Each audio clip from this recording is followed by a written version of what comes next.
Call the regular city council meeting June 27th, 2016 to order. Please rise and pledge allegiance. I pledge allegiance to the flag of the United States of America and to the republic for which it stands, one nation, under God, indivisible, with liberty and justice for all.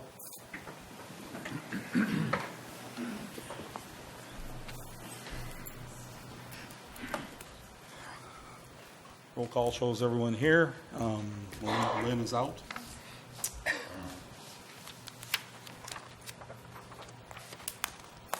Approval of the minutes, June 13th. Does anyone have anything they'd like to add? Yes, I have a few things I'd like to add. Okay, I have a couple adjustments to be made on pages 3, 5, and 9. So to start on page 3, the first major paragraph, Council Member Dodakis stated she has spoken with many other people and is wondering if we need that line.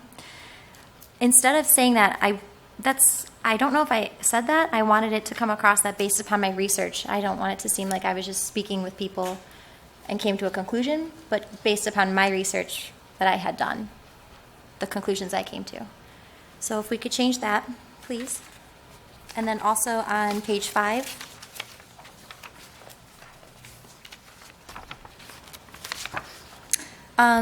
the first major paragraph, but do we necessarily need a food vendor truck? Is supposed to be food truck ordinance. Do we necessarily need a food truck ordinance? And lastly, on page 9, about halfway down where it says Councilmember Dodakis, it says here, and no one gives them the credit they deserve in reference to DPW. I don't mean to say no one gives them the credit they deserve. I just mean to say that DPW doesn't get the credit they deserve. They are hardworking. Not no one gives them credit. I'm sure everyone gives them credit in some amount. Thank you. I have a couple of quick ones. On the very first line on page 1 of approval of agenda, it says Councilman Kibble read it. Email allowed that was received by, it says himself, but it's city council members and blah, blah, blah. And on page 3, let me catch up. Okay, on page 3, that same paragraph Mary had alluded to, about an inch down, if you look, let's see, it's the first two words are the realization that we didn't have an ordinance to address this type of activity. Oh, shoot, I'm sorry, it was the next one. Ensure that didn't happen again. We passed an ordinance that was too protective, and we should be added. All right? So what's the change? I'm sorry, I didn't understand. On the first page, the first one? It says himself, and it should have said city council members. That's all I had. Thanks.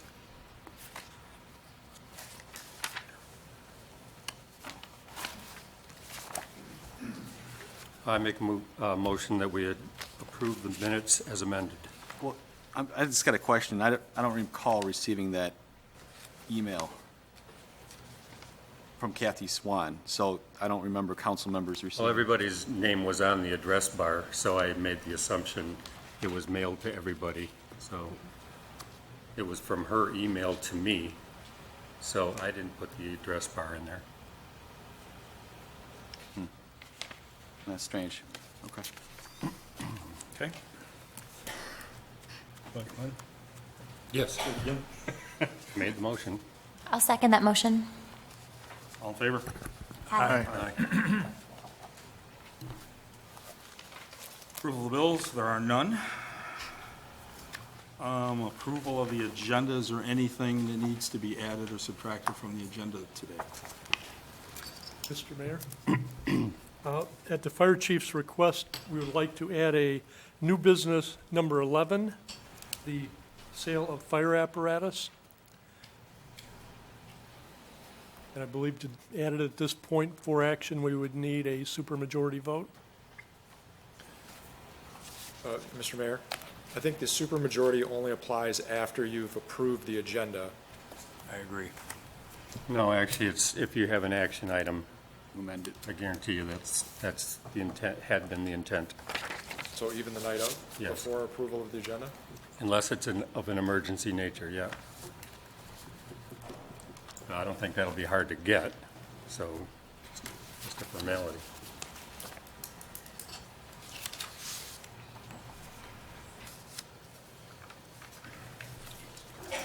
Maggie had something? Yeah, I wanted clarification, please, on the approval of the agenda regarding the closed session, because it's going to determine whether or not I vote for the agenda. I've had an opportunity to sort of look at the Open Meetings Act with respect to closed sessions, and one of the things that City Council did not do at the last closed session is that when you have a decision, you're supposed to put this decision on the open record, and that was not done.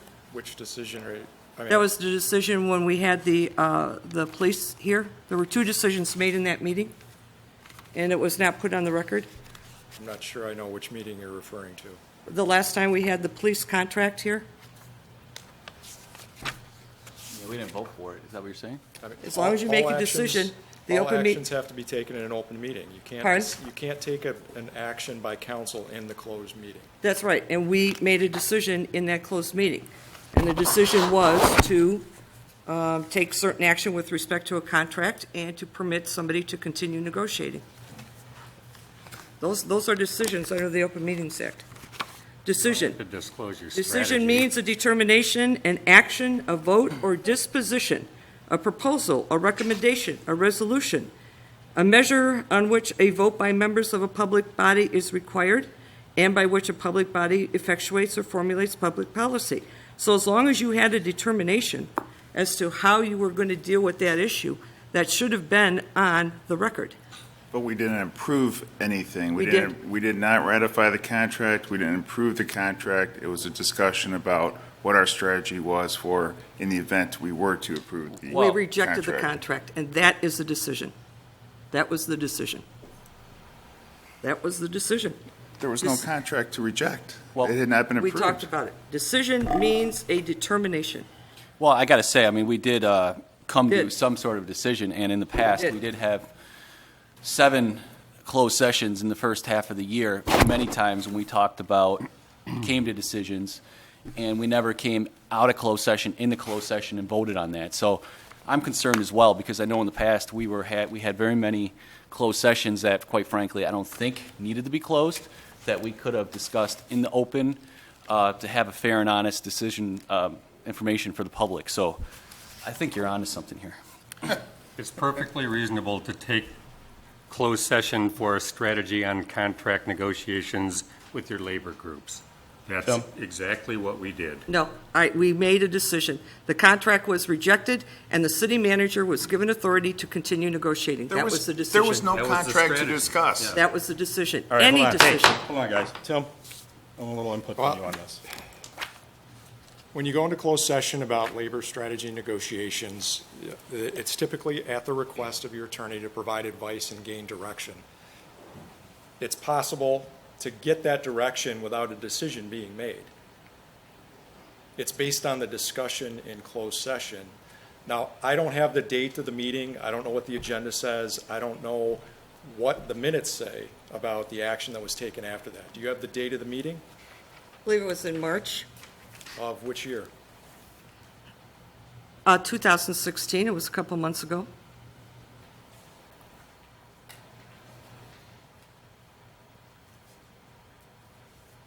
So if we're going to make a decision tonight, my issue is, if a decision is being made tonight about anything, I can sit here and listen to labor strategy negotiations all night long.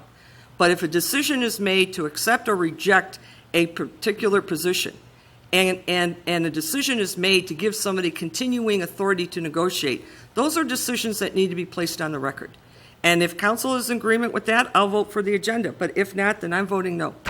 So that's just my position. I mean, you know, Those are certainly- we don't have to make this contentious. This is just my position.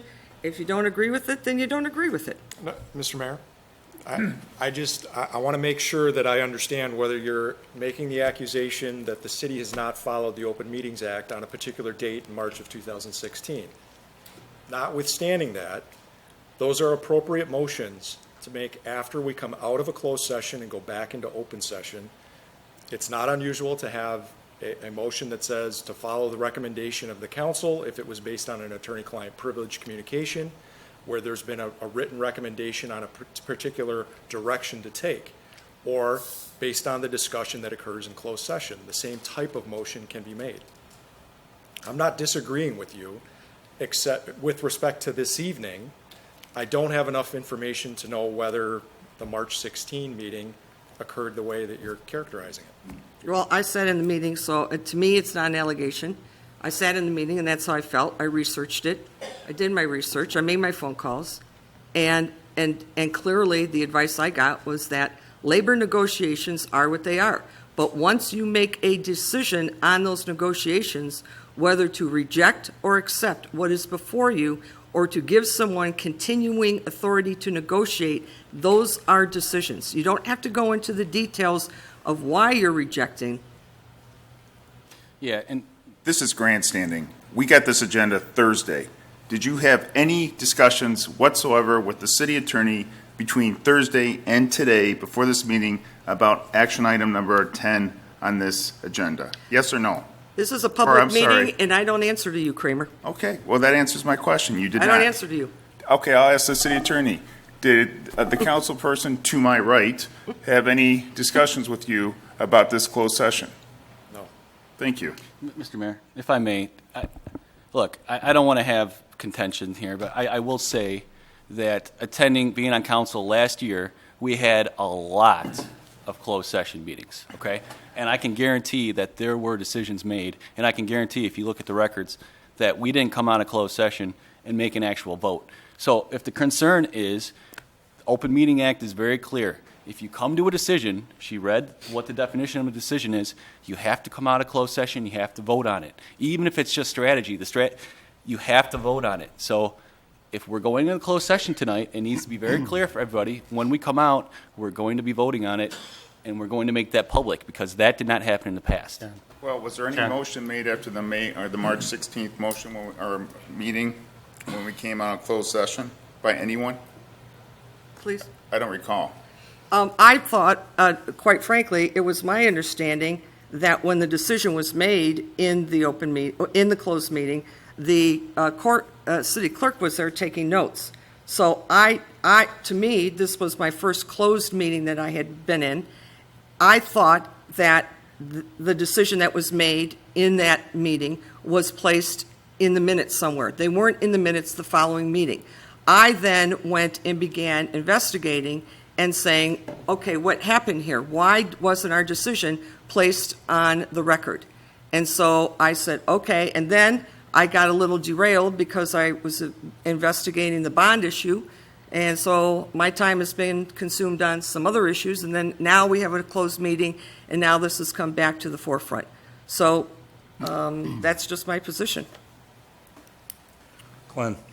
At the conclusion of this meeting tonight, we'll make an open statement as we come back into open session, and it may well be we've decided to take advice from the city attorney and follow the strategy they proposed. That will be the extent of the comment.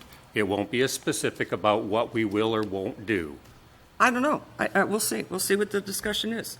I'm not going to sit here and, formulate an Okay, answer. you're right. I'm not going to That's- formulate an excuse answer. me. I'm not going to formulate an answer until I've been in that closed session and I understand what the discussion is. It's most likely to end up being that generic. If we come to an absolute conclusion, that's what we'll end up stating. But if it's still a negotiating position, it'll end up being a generic statement. If you accept or reject, it goes on the record. That's your decision. And continuing to negotiate can go on the record too and have You can. exactly the same You can put that strategy. too. You can put several things on the record. But I think this is an important discussion, because like I said, sitting at this table, this was not always happening. So it's a very legitimate concern to make sure that we're following the Open Meetings Act. That's, That's actually a moot point. no, I did not follow. I would think you would want to follow the Open Meetings Okay, Act. hold on, guys. Harvey? Thank you, Mr. Mayor. I think I've sat in on every closed meeting that we've had in the last 10 years. And I think we've been very, very careful that we not make decisions in the closed session, and that we accept guidance, that we refer to the, prefer to keep, well, we're very careful about not making, taking a vote. We don't take votes in closed session. So I guess we just disagree on how we interpret what happens in a closed session, Joe. Fair enough. You may draw a conclusion while we're in the closed session, and if that's the case, we always come back into open session and reveal what that conclusion had been. People acted on the decision that was made in that meeting. So it was more than just, let's discuss. Then feel free to say anything you want when we come out of closed session. Well, just look at the voting record, and you'll see that on the record, we did not vote on putting something on the record. But we don't have to beat this to death. Is there a motion on the agenda? No, I'd like to actually discuss the 3 through 6. I would like us to use those as a blended discussion rather than go item by item. I mean, they're all interrelated, so I don't think that it makes any sense for us to end up looking at them individually. Well, I would disagree. I think we have two ordinances. Surprised. Okay, well, I didn't interrupt you, I'm sorry. We have two separate issues here. We have two separate ordinances. One is for an existing amended ordinance, and then another one is for a completely different way of pursuing it. So I prefer that we vote on the first and then the second. The only reason I'm talking about the blended is because there's actually pluses and minuses regarding all 4 of them, that if we were able to actually speak like adults to each other and come to a conclusion, we can probably formulate what's in the best interest of moving forward from the blended discussion. I kind of agree with that also. I mean, I extensively have read all of these, especially since the fire, and to try to get a much better understanding and a handle on all of it. And they are all interrelated to a certain point. And they're all going to get discussed, whether individually or they're going to be as a blended portion. And I don't know if voting on them individually is going to fix the problem or hurt the problem. Well, So I have no problem with discussing the items. They're all going to be intertwined, of course, but there's two clear proposals that have stark differences. So to, No, but it may to end up- convolute things and say, well, we should all talk about it as once, you can't pick and choose from one. You got one ordinance that's going to be on the books, or you got one that gets rid of an ordinance. It's totally separate. So But it should be they're- two no, separate they're not items. actually, they're not necessarily separate, because my intention is to actually, I'd like to approve one and approve the first reading of another, is what my objective is tonight.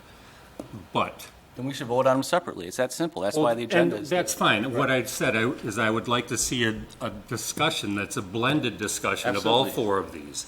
And then if we come to a conclusion, someone wants to make a motion specific to one of these items, do so. But let's have it individual, or have it a blended discussion on all of these individual pursuits, all right?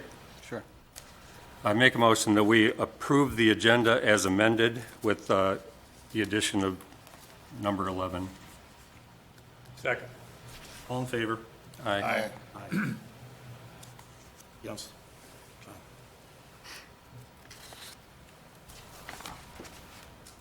Before we do the public comment, I kind of want to say something right now, I think. I know it's a little bit out of order, but we had a terrible, I have a hard time talking about this. Everybody, most people that know me, long before I decided to run for mayor, was friends with Corey Bala from the South Lyon Hotel. So for me to see what happened and to wake up to what I saw, it was like in a nightmare, to put it in words. And I still don't know quite what to say about it, but it changed the whole complexity of this downtown in one swoop, very quickly. And if you walked around the downtown on Friday and Saturday night, late, just to see what was going on and realize there was like nobody out, and it was a little bit scary. And realize how important all of the businesses are to us in South Lyon, and how important that hotel was to the people here and what it stood for all these years for many, many families and generations. And my heart goes out to the owners of the South Lyon Hotel and all the families that are intertwined within that company, either with jobs or charities and events that they've put on through the years. And I think there's many, many people that are really understood what the hotel meant. It was kind of like the heart of this city a little bit.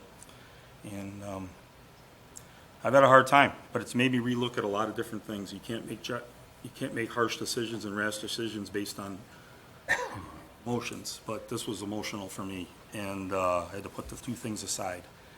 And I'm still having a very difficult time for it, so I hope everybody says a little something to the man upstairs, and hope everything works out good for what comes up here in the future for South Lyon. I think it's going to come back bigger and better, and it's just going to help everybody in this town, including all the other businesses that are already here. So I wanted to say that and get that out early before I chicken out to talk about it. So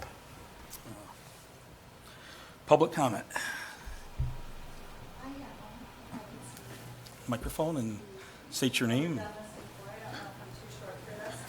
Move it, you can move it. On a more positive note, this evening, my name's Kim Lindstrom, and I'm the vice chairperson for Blessings in a Backpack South Lyon. And I'd like to publicly thank the Cultural Arts Commission of South Lyon. They were very generous. They gave us all the proceeds of the Sisters of the Brush Art Show auction this Saturday. So it's wonderful to partner with such a wonderful group that really wants to see the best in South Lyon. The other reason we are here today, we're in support of the Witches Hat Brewery and their Fury for a Feast event. So thank you.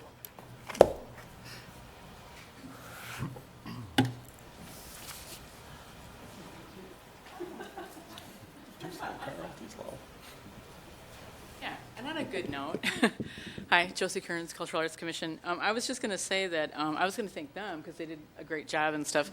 And our the auctioneer that we got, I wrote him a letter and I said, it was a great event. And I wrote him a letter and I said, you know, I'll give you, you know, whatever your percentage is, I'll give you a letter that says you can get that off on your taxes and all this. He said, don't bother. That hit me in the heart. It was great. It was great to do something good, and he didn't even want that. So I think that's very cool. His name's Joe Carley. He's just a great guy.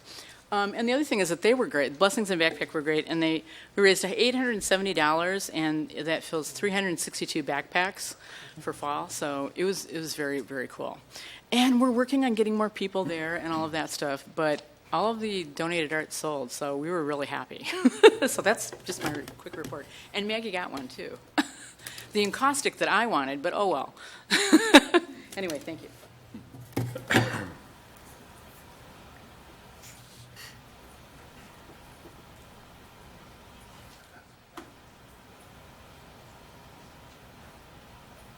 Carl Richards, 390 Lennox. Good evening. There's a whole lot of things to talk about, people, but as you can imagine, I've been advised not to get into some things, and I choose to make sure that I bring good news and positive things to the meeting. Anyway, along with what the lady said here about cultural events in the city, as we speak tonight, the Korean choir concert is ongoing in town, and I understand there's going to be other cultural events scheduled through the summer, okay, which people can enjoy. And I just thought I'd make mention of that because it's being quite well attended, probably more people there than we got here, because who wants to, are we culture or what? Okay, anyway, next item, I just want to make sure, just to enlighten you a little bit. At this time, Yerkes Drain right through McCaddy Park is almost bone dry. If anybody wants to be energetic and put on some boots and walk down it, I've done so when I was a younger man, okay, and feel free to drag out a few limbs and tin cans and beer bottles and one thing and another. It'll be a moment of victory for any number of people. I do plan to put on some boots and give it a try in a couple of areas, but not exert myself too much. Anyway, I'm just letting you know that. It's quite an area to cover. Third item I just want to mention, I think I've mentioned this over the years. I have my own file on the cemetery, research I've done over the years. This is the time of year when I always touch on it, and I've done so every year just about, okay? And I've been working on some more things this year. And pretty soon, I'm going to have quite a little stack of facts that I think I would like to get on the agenda and present to you to let you think about what are we going to do and where are we going to go. Stuff that hasn't been brought up and stuff that you don't know about. Anyway, I think I've mentioned this to you that I work up in the cemetery every year doing something and making note of this, measuring that and digging a little bit here and there to see what kind of soil we got. Anyway, just letting you know that, okay? Something will be coming later on this summer. Thank you very much. Thanks, Carl. Thank you, Carl. Anyone else? Okay. Old business, there is none. New business. Consider appointment of the acting city manager.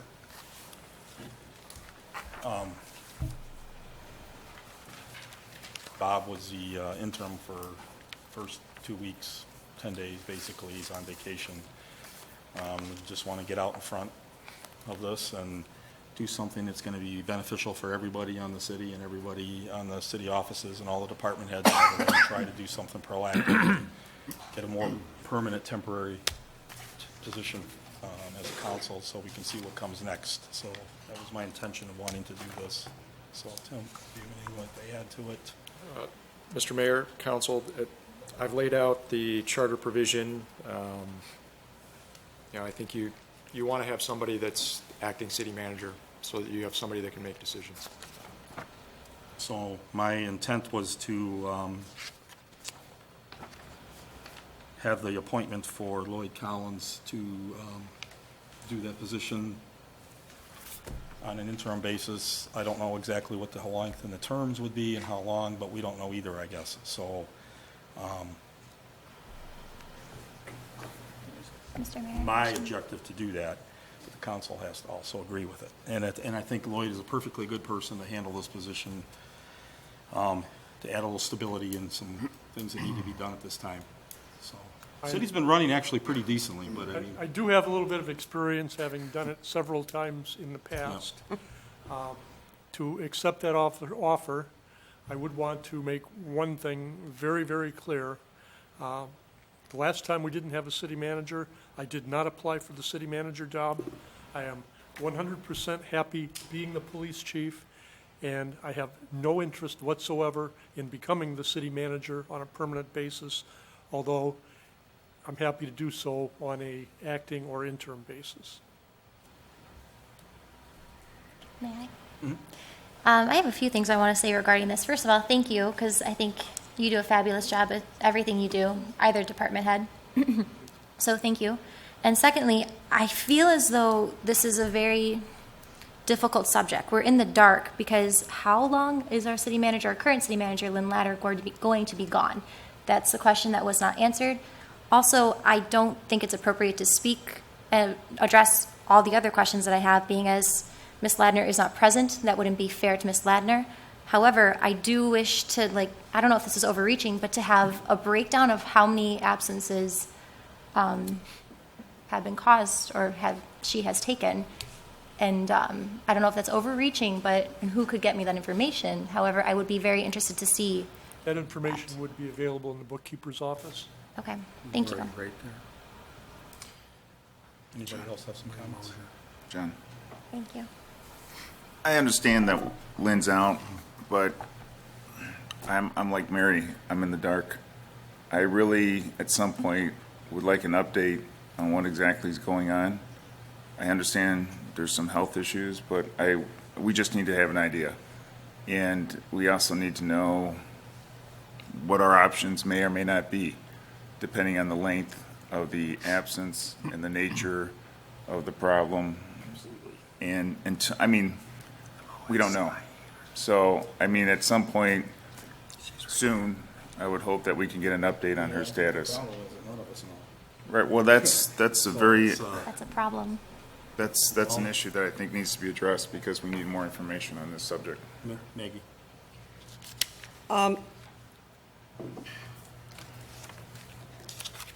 I think right now what's before us is not necessarily Lynn Ladner.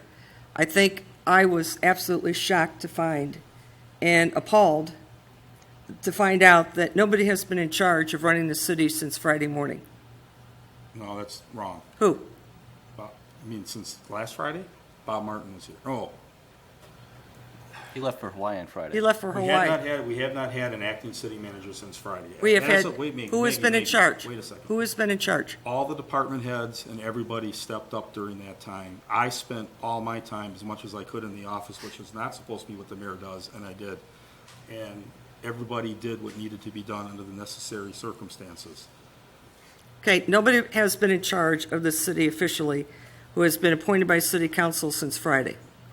And hopefully we will have somebody tonight. So for 4 days, people have been sort of left on monitoring themselves and hoping that nothing else happened in the city. They haven't been left Excuse me. monitoring themselves. They have been. These departments have been running self by themselves. And I find that and not an acceptable business practice. And I believe that the city needs what's called, as most businesses have, which I've spoken to 2 government officials in surrounding communities that have formal succession plans in place.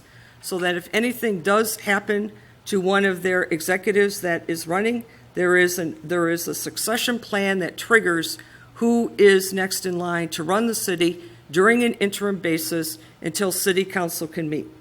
And it's my understanding city council does not have a succession plan, and quite frankly, that is probably the best practice to have, is to have a succession plan in place. So whether Lynn Ladner is here tonight or not, that's not the issue. What the issue is do we have a succession plan in place that when we lose one of our executives, we know exactly who is going to step in place so that the mayor doesn't have to spend his time over here at City Hall and the department heads know what's going on. I think the failure when you don't have a succession plan, and I work with succession planning with businesses, is that the real losers here are the employees. The employees don't know who they are reporting to if there is a serious emergency. It's the employees that suffer the most. And we sit up here and we pretend we've got all the answers and don't worry about it, we'll take care of it. We'll start accepting some prudent business practices in the city.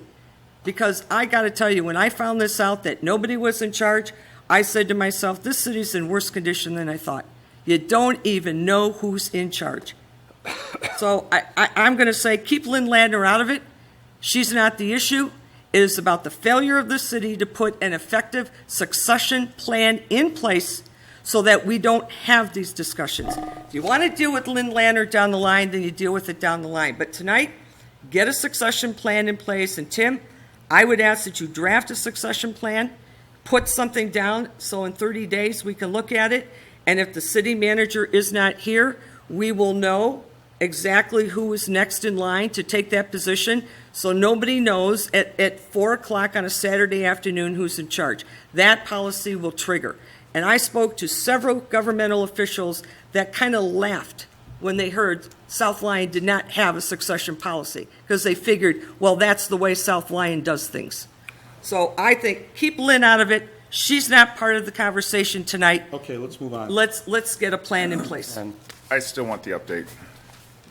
I don't care what my Myself as council well. person to the right just said. I want the update on what's going on. I think the one misconception here a little, I kind of understand where you're coming from, Maggie. I read the charter and I read everything that was on there, and there is to be some gray area, but we're not alone in this. It's quite much the same in a lot of other cities. No, it's not. I'm not going to get into the argument of what city, all the research you did. I obviously can't research as much as you. So my opinion is everybody in this city stepped up and did what they were supposed to do. We had a major fire that took place, probably the worst-case scenario when something could happen when your city manager wasn't here, and everybody stepped up to the plate and did more than ever asked to do. Our fire department, our police, all the people, including myself when I was here, Bob was here, everybody was here, everybody was holding hands in a sense and making sure all the people were aware of what was going on and who was in charge at the time. We were making decisions based on that, knowing well that our city manager wasn't here and Bob was out of town. But I agree with you to a certain point. There is something that's on there. You're shaking your head. I'm agreeing with you. So there's a point on there that says maybe there is something that we need to talk about here that says when this happens again, we do have some line that makes people feel a little more comfortable how things are going to happen. The reason why I made the decision to appoint Bob in the first place, good guy to do it. The city manager says she has the option to make that decision. That's what I vocaled my opinion to everybody on this city council. Everybody was aware of everything. Then when I said he was going out of town, I found out about it, made a motion to everybody on this council telling them what we were going to be doing, so everybody was aware of this. Nothing came up until tonight.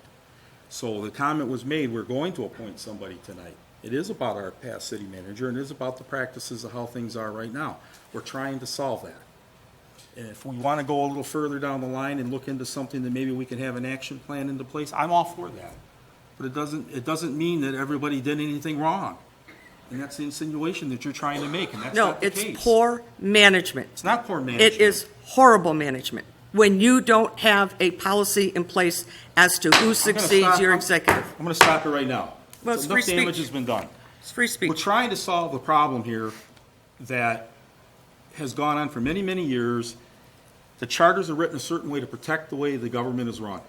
And we followed everything we were supposed to run. There's something missing. I can see that. But to go on here and tell everybody we're all doing things wrong is the wrong way to be doing it.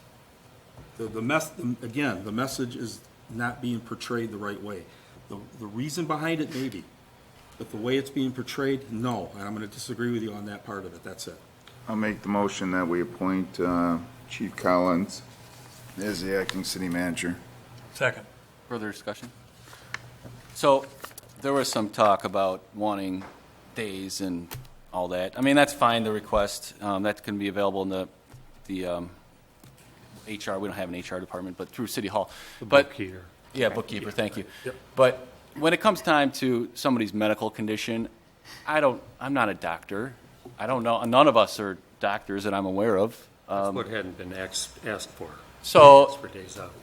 well, okay. So I don't think it's necessary to start questioning somebody's medical condition and going into that. So, and, you know, the thing is, we should have a succession plan. It's not fair for Chief Collins to always have to pick up the slack whenever there's some cracks that fall through. I mean, he's going to do it because he's a good guy, and I praise him for that. But we do need a policy in place. I mean, this is not just this policy. This is, you look at all of our buildings and ordinances that we had to update recently, and thank God we did. But there's a lot of work that needs to be looked at, and this is just another thing. And I'm not trying to be negative, but thank you, Chief Collins. I appreciate it, and I know the whole community does. Thank you.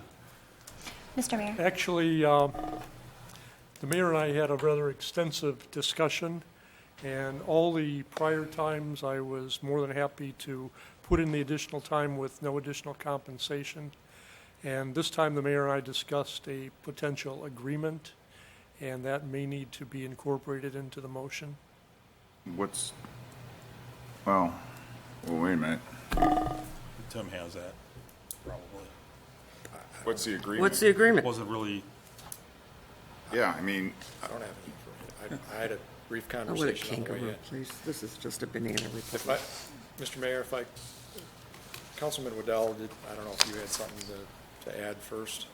you didn't. Thank you. What I'm trying to bring our attention to is that the agenda item is to consider an appointment of acting city manager. The motion has been made and seconded. Any discussion has been about everything but the appointment of the acting city manager. I'd like to call the question. However, there's now been a, Wasn't that not have to do with the motion, what you just said? No, this does, what he just said did. What's the agreement that you want to act as city manager? Basically, two things. I would like a police chief's contract to maintain the things that I already have, plus in any instance where I'm appointed acting or interim manager for more than 2 consecutive days, I would like 2 hours at my normal straight time pay rate, which would equate to 25% extra pay. That's 2 hours a day. Okay, I don't have a problem with that. You should be paid for your time. You know, it wasn't an agreement, it was a discussion that we basically talked about because of the past. And it's gone on in the past where he has stepped up as that role and just basically not asked for much of anything and just did it. And this has become a little bit of a habit lately, it seems like. So it's not on, it has to be discussed a little bit because he's being thrust into this position once again. And more than willing to step up and do the job. I believe that it's time for us to take it a little more seriously, and as Maggie says, you get paid for your time. You know, everybody's doing way more than they're supposed to be doing in some cases. Bob was doing it too. Okay. So, Procedurally, then, I don't have any. my motion was based on information that was not based on information that's just been elicited after my motion was made.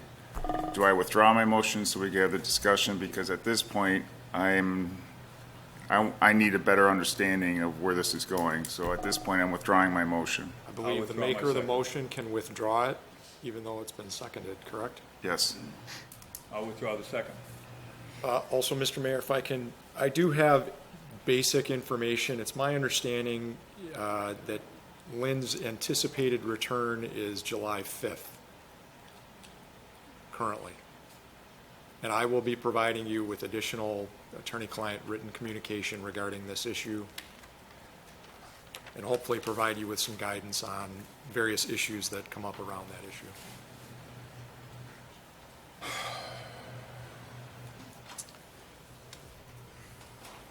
Well, I don't think it's unreasonable for Chief Collins to ask for additional pay when you're doing additional work. I mean, if I was in my job, I'd want more pay if my boss said, hey, you got 25% or more job responsibility. I mean, Well, I also think the thing is it's been done before, and everybody just kind of expects people just to do it, and I don't think that's right. I think at a certain point, you got to be responsible and run it like you would a business or run it like you would a real normal organization. If he's taking on more responsibility, I don't know how anybody could not want to make it right, you know? And it's an interim thing. This first part was interim. As we say, the date supposedly is July 5th. We don't know. And when I sent an email to everybody on this council stating, we don't know, none of us know, you know, how long it's going to be. It doesn't really matter, I guess, you know, but we need somebody in that position, in that role, to fill it, and Lloyd Collins was the guy that was appointed to, wanted to make the appointment to do that. The extra of that is something we have discussed, but we're right, I don't have it in a contract type form from myself. That's not my position to do that. Well, I'm heartened a little bit by the fact that if you're going to maintain both roles, that'll mean no one else in PD will have to be advanced up to get more pay to be able to fill in whatever you can't cover because you're the city manager now. But I liked it a lot more when you were just stepping up and doing it at the same rate. So For free? No, but look, I have no problem with this, but I'm at a point now where we're being asked to make some serious decisions with increasing salaries and how to keep track of time and all this stuff when we have no idea how long this is going to last. This could be a week. This could be 90 days. This could be 6 months. And the problem I'm having right now is, what do we set for the timeline? I mean, are we looking at what happens hypothetically if Lynn's gone for 30 days and there's no return date in sight? well, the 5th will be telling. And if she's not back on the 5th, then this should be an agenda item at our next meeting. hopefully by then we'd have a succession plan in place, so we don't have to have so Well, many Joe, questions. to what extent does the succession plan change anything? Lloyd would be the go-to guy irrespective of what's going but on. see, That's really not the deal. Yes, But it see, is. the point I'm trying to make is, I don't want our police chief to be our acting city manager for a long period of time. That's why I wanted on the And agenda at our I'm next saying, meeting, even it's if we still do here. put it on the agenda, on the, what is it, what day is it, the 11th? July 11th, I think? Yes. And say we get an update in that time. My problem is, there's so many unknowns here, and I'm just not getting any warm and fuzzy feelings that Lynn's actually going to be back on July 5th. And I'm concerned that, we have to come up with some game plan, and this, you're right, maybe this can be discussed in the next couple of weeks, as far as worst case scenario, are we going to look to hire an interim city manager to fill that position so Lloyd doesn't have to do it for a long period of time? And that's why I want to know our options and at least get an idea what the heck is going on. I mean, right now, it's phone calls, if you get one, and it's a lot of, I don't know what's going on. So that's something that we have to look at. As far as Lloyd's position, I agree. I mean, if he's going to be doing more work, but how are we going to monitor this? And no offense, Lloyd, but, I mean, if we're paying you additional money, if you're doing city manager work and police work, running your police department, how are we going to figure out, is it going to be a straight 2 hours extra day, or 2 hours every day while you're acting as city manager? That was my proposal, just 25% extra or 2 hours per day. And in the past, when I've been in that capacity, I've come in basically an hour early most days and done plenty of extra work and gone to extra meetings in the evenings. 2 hours of your salary or 2 hours of the city manager's So salary? I was trying to make it very simple, just 2 hours of my Of salary. your base pay? Yes. I have a motion. I make a motion that Chief Collins be appointed as the interim city manager effective June 27, 2016, 8:15 p.m. until the city manager returns to official work and duties, and that the chief be compensated an additional 25% increase in his base pay effective June 28th until further notice. Do I have a second? Yeah, I'll second it. Discussion? Wait, why June 28th? What's the significance of the date? Well, you want to appoint him tonight. Right. Tonight, he becomes effective under any insurance policy as the city manager. Correct. At 8:15, which is Correct. why you need to state that. Right, it's June And you got to 27th. state when he's going to start being compensated his additional money. So tonight he works for free. Tomorrow, he's on the paper. Oh, okay, because I was going to say, you've been doing this for how many days now? You're appointed as of tonight, but you've done this for Well, free in the past. Technically, Bob Martin is still the acting city manager. Okay. As of Friday. Until we superseded. Until we Last supersede, Friday that's he already was. said. But That's again, right. before I step into this capacity and put myself in jeopardy for reasons I don't want to publicly go into, the money is actually the lesser of the two issues. I need the security of a police chief contract. Could I ask you to change the suspension date to just be when other arrangements are made or something, as opposed to when Lynn being the trigger for this to be terminated? If we Till the- decide to okay, take an I amend outside it. entity. Okay, I amend it until the city manager returns to official work or duties or as otherwise determined by city council.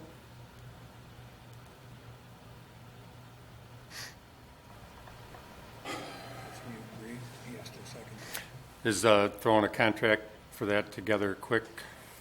My only Doable? question for Chief Collins, we can certainly talk about this after. I'm not sure what you mean by a police chief contract, but certainly we should be able to frame out the terms and get something in writing.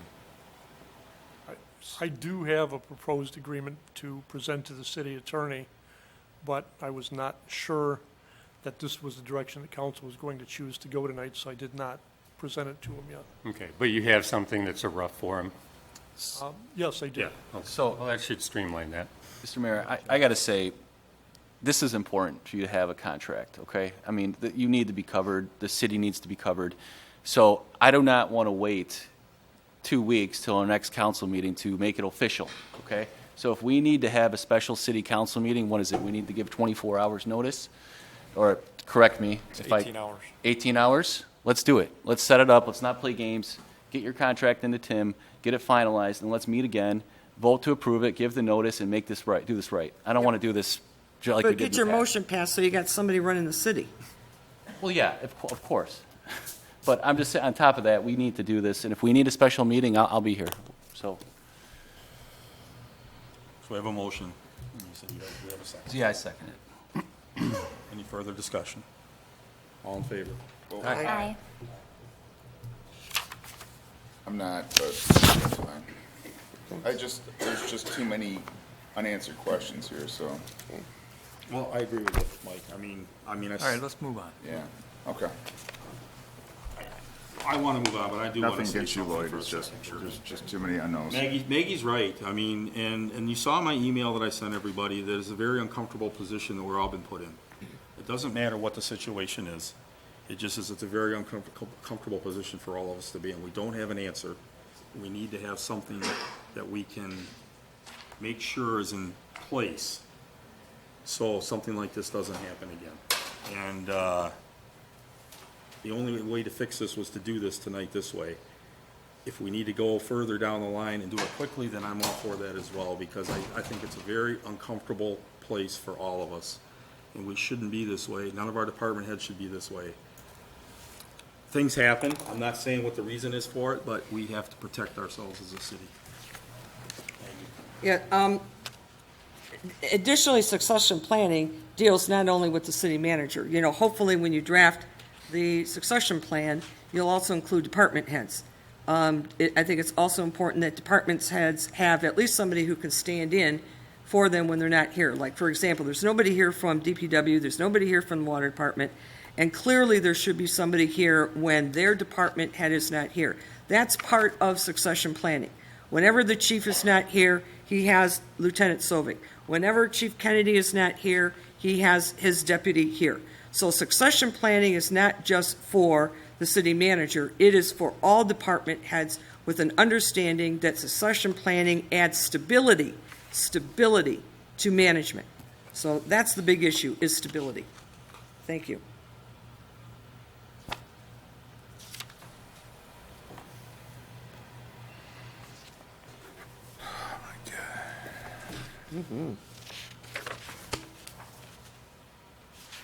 So the motion carries.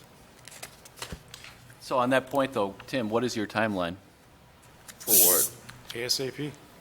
Now, how does council feel about if we need to have a special meeting? I really feel strongly we need to get this solidified. I think was that's just a- approved. That's a decision I that know, but- council would have to make on its own. There are provisions in the charter that set out the conditions at which a special meeting can be called. It's not unusual for the city manager to be in charge of that. Without the city manager, there are provisions that provide for, I believe it's at least 2 members to request it. We can certainly take care of that. I think given the council action to approve the chief of police as the acting manager, I took it as subject to a contract. The terms of the contract regarding compensation are out there. So I think he's entitled to that compensation, whether you've approved that contract formally. Right. The terms are outlined. It was approved. Yeah. Would you accept the contract having the retroactive pay added to the contract? And we could approve it at our next meeting rather than... Certainly, the pay is not the major issue, and Right. I don't want to go into You're going to do the job. Jeez.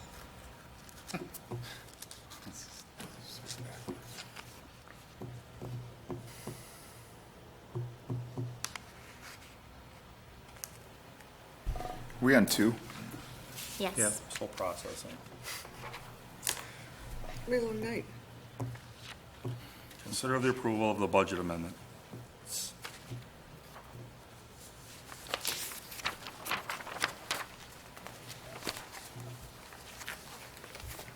This item was prepared by Bob Martin, who is not here, and I was not privy to putting it together, but I do understand that Lori Mosier is here, and she would be more than happy to speak to it.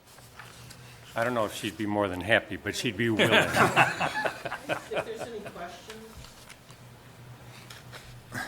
These are all things that have taken place during the course of the last year, so this is just an amendment to the budget to account for our activities.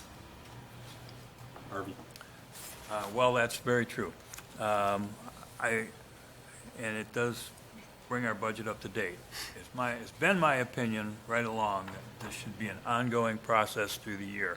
It shouldn't be done a month after the end of the fiscal year. So, or at the very end of the fiscal year. One of the things I would suggest we consider is that when we make when we approve a resolution that changes the budget, and the motion that we just made, appointing an acting city manager, does that. We've changed the budget. And typically, what we should do then is add a fiscal note or a fiscal report to the agenda note and pass both at the same time. That way, the bookkeeper can change the budget just as part of a normal course of business, and everything is up to date, and we're up to date. We're not looking at a budget that's too late to change anything. So that's my recommendation. I'll move the budget amendments. I'll support it, but I did want to say that that's kind of an unusual example. More often times, it's just action that we take. We purchase something or repair something on an emergency nature, or something that's a finite, concluded activity, where this is going to be a very temporary nature, paying the acting city manager, and without a drawn-out end date. So to add that to as an amended budget without having an idea of where the costs actually go, what it'll accrue to be, is something I think that we could do after this is concluded. But if we hired somebody... So if that's a bad example, that's a bad example. But... No, I think you're absolutely right. We should be making these decisions and including the fiscal impact on our budget as we go along, not at the end of the fiscal year. I don't have any misgivings. That's my point. Yeah. I know, this has actually been seen as sort of like it's a bad thing when you actually do an amendment to a budget, and it's simply the course of doing business. Things change or events happen and you have to pay for them, so, or get money back from something unforeseen. You just need to amend the budget so that it reflects that activity. Maggie? Well, I guess I just need a little bit of discussion because I'm not real familiar with the amendments of the budget. I mean, Harvey, are you saying every time there's a change, the budget needs to be amended? So if I have an say I'm budgeted in Parks and Recs for $10,000 and they go out and they purchase some equipment and it ends up being $20,000. Yes. So I'm Yeah. $10,000 over. When does the budget get amended? At the time the change occurs, or do you do it on a quarterly basis? Because I could see you amending your budget every time you have a city council meeting. Well, yeah. I mean, I don't know. I'm trying to. I've suggested quarterly amendments many, many times, and we haven't seen one yet. So I'm suggesting something other than that. Quarterly amendments would be fine with me, but they never occur. And why? If you're asking for them, why doesn't it happen? They don't happen. I never see one. Who's they? I mean, I'm trying to The understand. administration. I'm trying to understand the process because, again, this is a good business practice. If that's the purpose of these amendments, so that you're on track with your budget every quarter, then I don't understand why it hasn't been done. Lori, why hasn't it been done? I have suggested it several times. Well, if city council, if we put this on the agenda for the next meeting and make a motion that the city budget shall be amended every quarter, then why wasn't that done? Then that becomes an order or a request of city council. Because it was a request, it's never been an action item. I think we should make it an action item. Okay, then on the next, Suggestion. all right, next meeting, let's get it on the agenda. It's an action item. We're now going to make a motion that the budget be amended every quarter, and that's the way it's going to be. Let's see if we can do that in less than half an hour. Well, it's going on the budget, it's going on the agenda for next week. Yeah. The next Yeah. 2 weeks. Right. Is there an issue with that, Lori? No, I would just, to speak more to what Mr. Waddell has said, remember when we bought 390 Lafayette?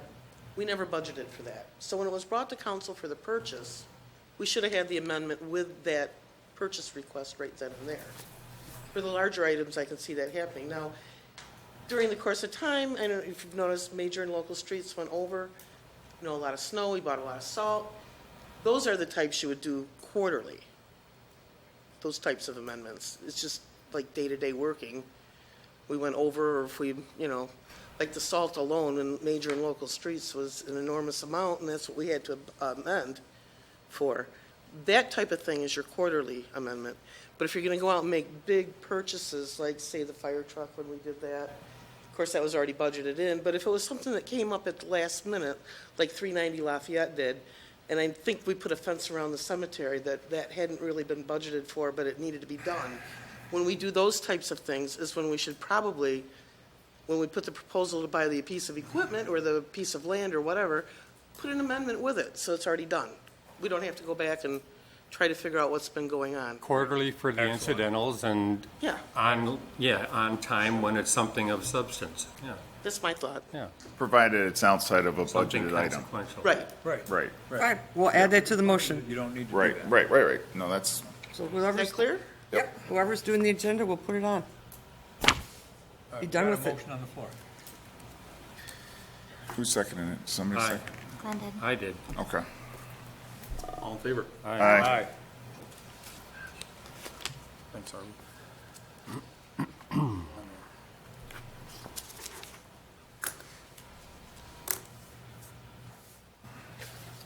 Or are we going to do every one of these individually like we discussed, or are we going to blend them? How you want to handle it? We'll talk about them all and then can act on them individually. Okay, I think it's going to turn into a blending anyways. I do too. Right. All right, so number 3 on the agenda, consider approval of the resolution to temporarily suspend the enforcement of the parts of the city's mobile food vending ordinance. I'll start if you don't mind. Okay. Okay, so I'm not going to take everybody through a history lesson of how we got here, but we all know that this is an uncomfortable thing in front of us. But the good news is I think we have a solution. Now, what you'll see that we're going to talk about is there's 2 options, as I alluded to when we started. The first option is basically taking the first ordinance that we passed, passed in March or whatever it was, which I'm just going to flat out say was garbage, and we amend it and we make it less of garbage. Or what we can do is what my proposal would be, is that we have a new motion on the table and we suspend the existing ordinance as it relates to private property. And if that goes through, certainly Witch's Hat would be allowed to have food trucks on their premises. I think it would be a win-win for the city, win-win for Witch's Hat. They could immediately get their people there, get more business there, in turn, more people coming to the Witch's Hat, more exposure to the city. I could go on. But I do want to speak to the first garbage ordinance that's on the table. And that is, I have a red line copy of what's being changed from the old ordinance to the new ordinance. Now bear with me because this here is 15 pages. 15 pages that, again, potential food trucks would have to sort through. The only thing, Joe, that I want to say before you go into this is that we all approved that original ordinance. Yep, of course. So just, Yep, so we were told that this was based off of other cities. We were told that it was sound, it was principled. Appears that wasn't the case. So I'm not going to point any fingers, but you can understand where my frustration lies and my embarrassment for voting for this in the first place.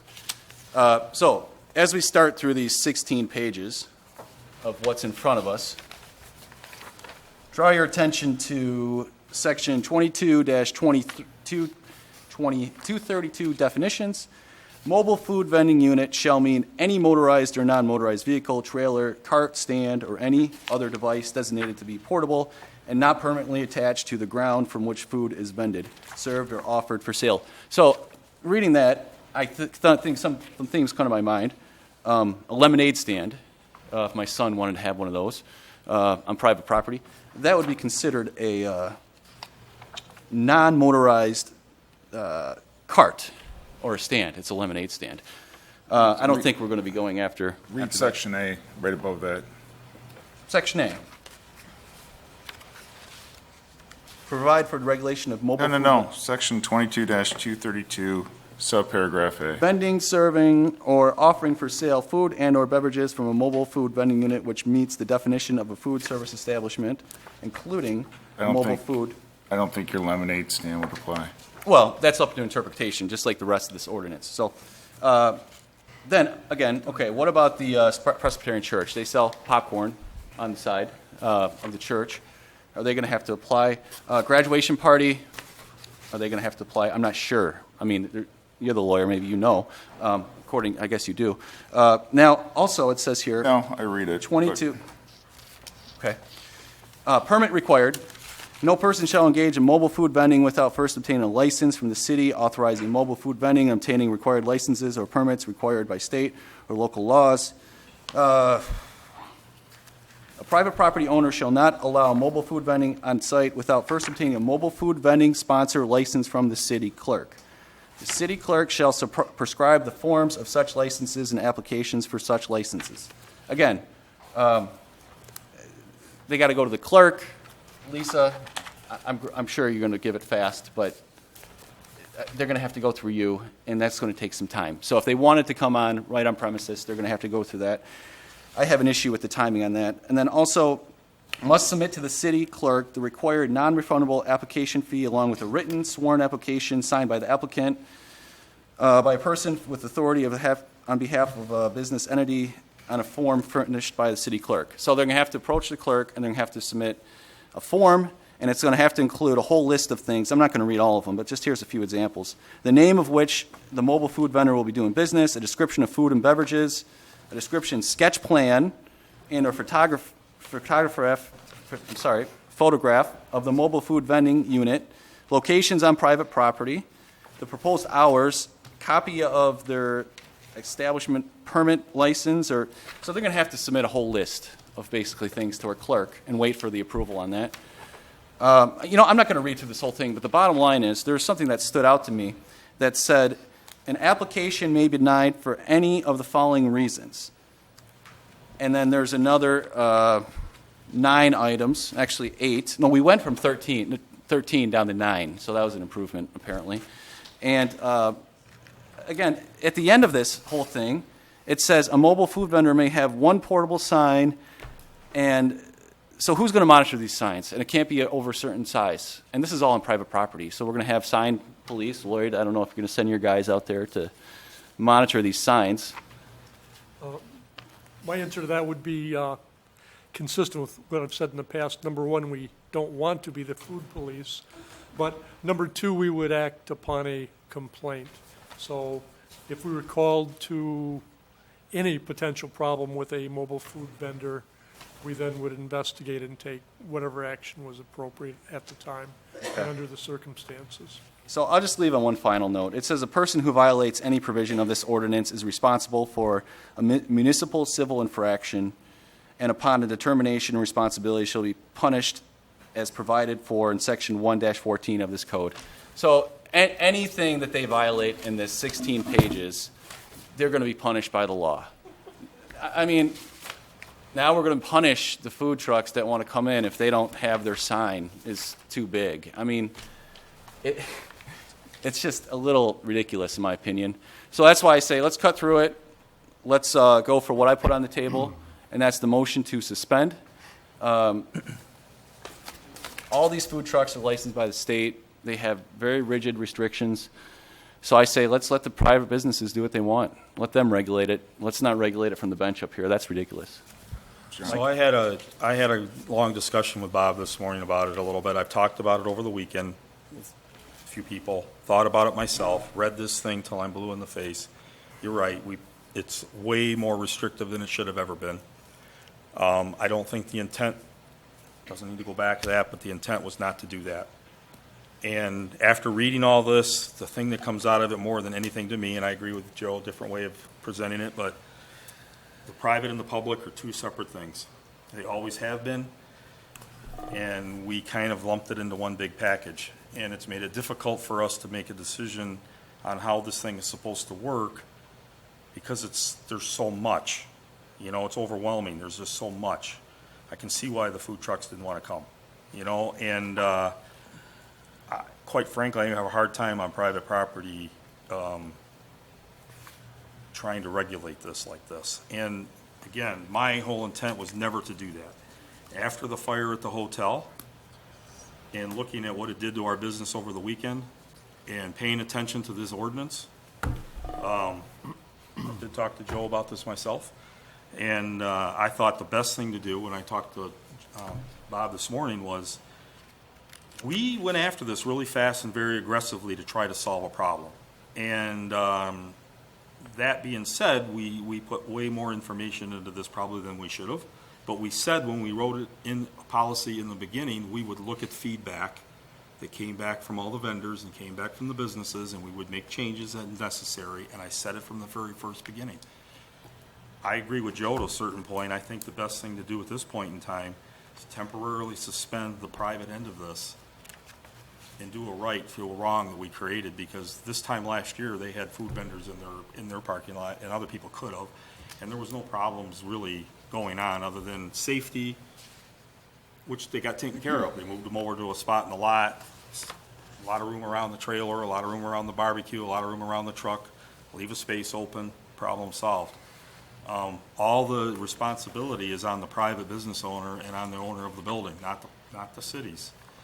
Public's different, falls into a whole different ballgame, and we lumped it into one big box. And it's making it difficult for any of this to make sense to me because of that reason. And the more I read it, the more I realize that it's going to be very difficult. We could be here all night discussing every little action item that's on this 16 pages, as you say. So as it's all lumped together with all these different considering approvals of resolutions and first readings and second readings, I do believe that it's probably the best way to go would be to suspend the private side of this temporarily until we can sit down and really go at this and look at it the right way and see, did we even attack this the right way in the first place anyway? And really see what Northville is doing and look at Milford is doing and look at what Brighton's doing, because they're our neighbors, they're our competitors. What are they doing? Mr. Mayor, I already did the research, and I can tell you what they're doing. None of our surrounding communities has a food truck ordinance. I said this at the last meeting. I went on the record and stated that if they don't have a food truck ordinance, why are we going through all the trouble to create something that isn't necessary? So, based upon my research, I looked at Wixom, Brighton, Milford, Northville, Livonia. Unless you're Detroit or unless you're Traverse City, where you have a large population, there isn't a food truck ordinance. A lot of times what I've come across is that, I think all of the communities that I spoke with, their cities have special permits which encompass where food trucks are going to be. So you'd have to go online, pull a permit or pull an application, apply through the city based upon where you're going to be with your food truck. And again, based upon the regulations from the state as well as the counties, it's not necessary to have a food truck ordinance. That's my stance on this. I said it last time, it's no surprise to anyone else. But also I wanted to make a statement, just for semantics. Bullet point number 3 on here is different than the suggested motion, because here it says on the suggested motion specifically sections 22.242 and 22.241, A and 2, pertaining to background checks and investigation of applicants. That's what you would be suspending instead of suspending the entire portion pertaining to private acts or private property. So I guess clarification. Right. What are we doing? So 3 would supersede number 1. So that's why I was starting with saying was you have the first piece here of ordinance, and then you have my proposal, and that's why I was saying whatever was on the agenda for number 3, it's part of it. It just waters down the over-restrictive, overbearing red tape ordinance and makes it less red tape. So we would need to get rid of the suggested motion that currently is on here. Or we would and just vote down replace number it. 3. We Okay. vote down number 3, and then we vote for number 6. 6, yeah. Okay. Thank you. More discussion. It's my understanding that the red line draft that we have in front of us today is an opening for additional additions, our deletions, subtractions, substitutions. It was sent to us in our packet Thursday, because right now, as it stands, we have an ordinance in effect, which contains all this language that we're trying to change. So procedurally, we have to do two things. One, we have to decide what we're going to change in the existing ordinance right now. Are we going to have it apply to public? Unless we There's temporarily private. suspend it. I have no problems suspending the private until we can figure that out. But right now, we have an ordinance on the books. So if we suspend it to private, okay, is everything in there right now going to apply to public? Or are we going to suspend sections of that ordinance until we could change it that apply to public as well? So that's why there's two different motions. There's Joe's motion to suspend, which I think, for the private property, which I think is fine. But the issue then, what are we going to do with the public? So if a vendor wants to come to put a food truck on public property in the city of South Lyon, right now, you have an ordinance as on the books that everything in there would apply. So the motion for the motion that Tim brought up is, what do we do with that portion of the ordinance that would apply to public? I can speak to that. Well, I'm just saying that's my understanding. If I'm wrong, Tim, please tell me.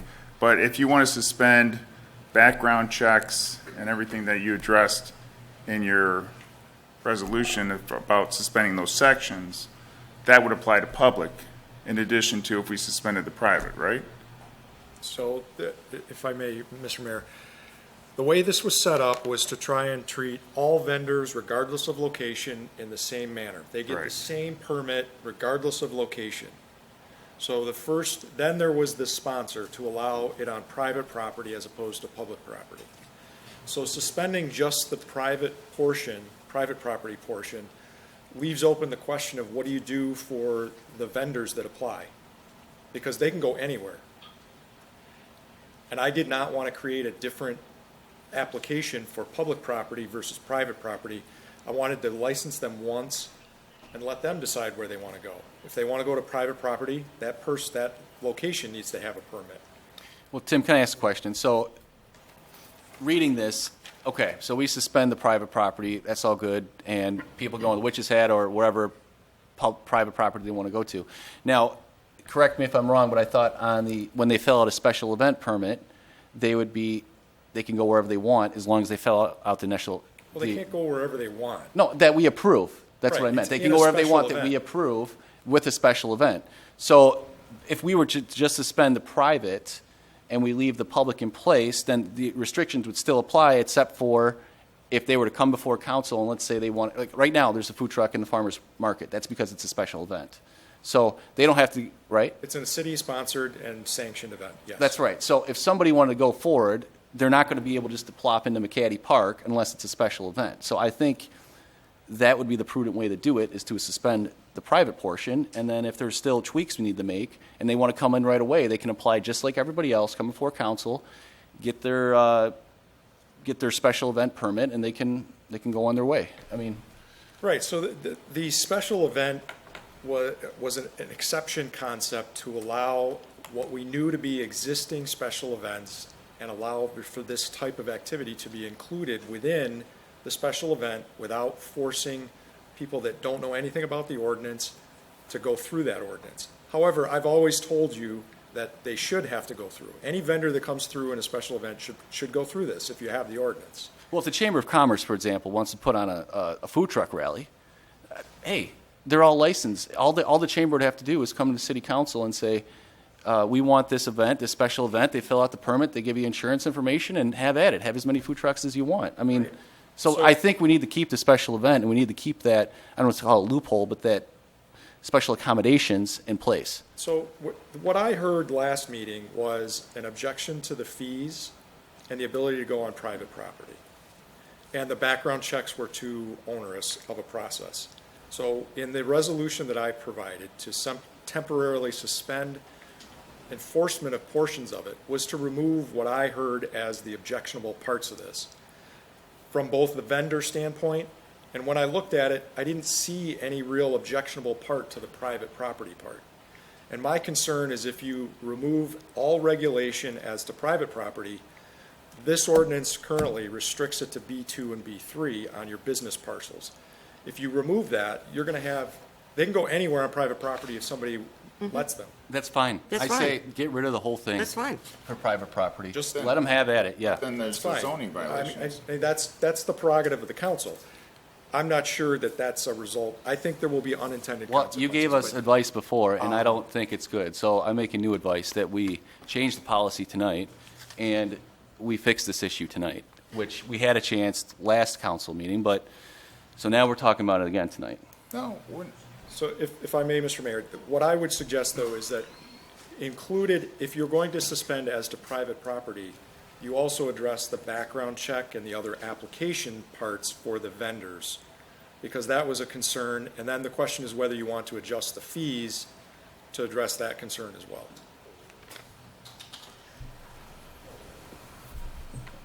I do want to adjust the fees. I had been talking to Lisa and trying to get a general understanding.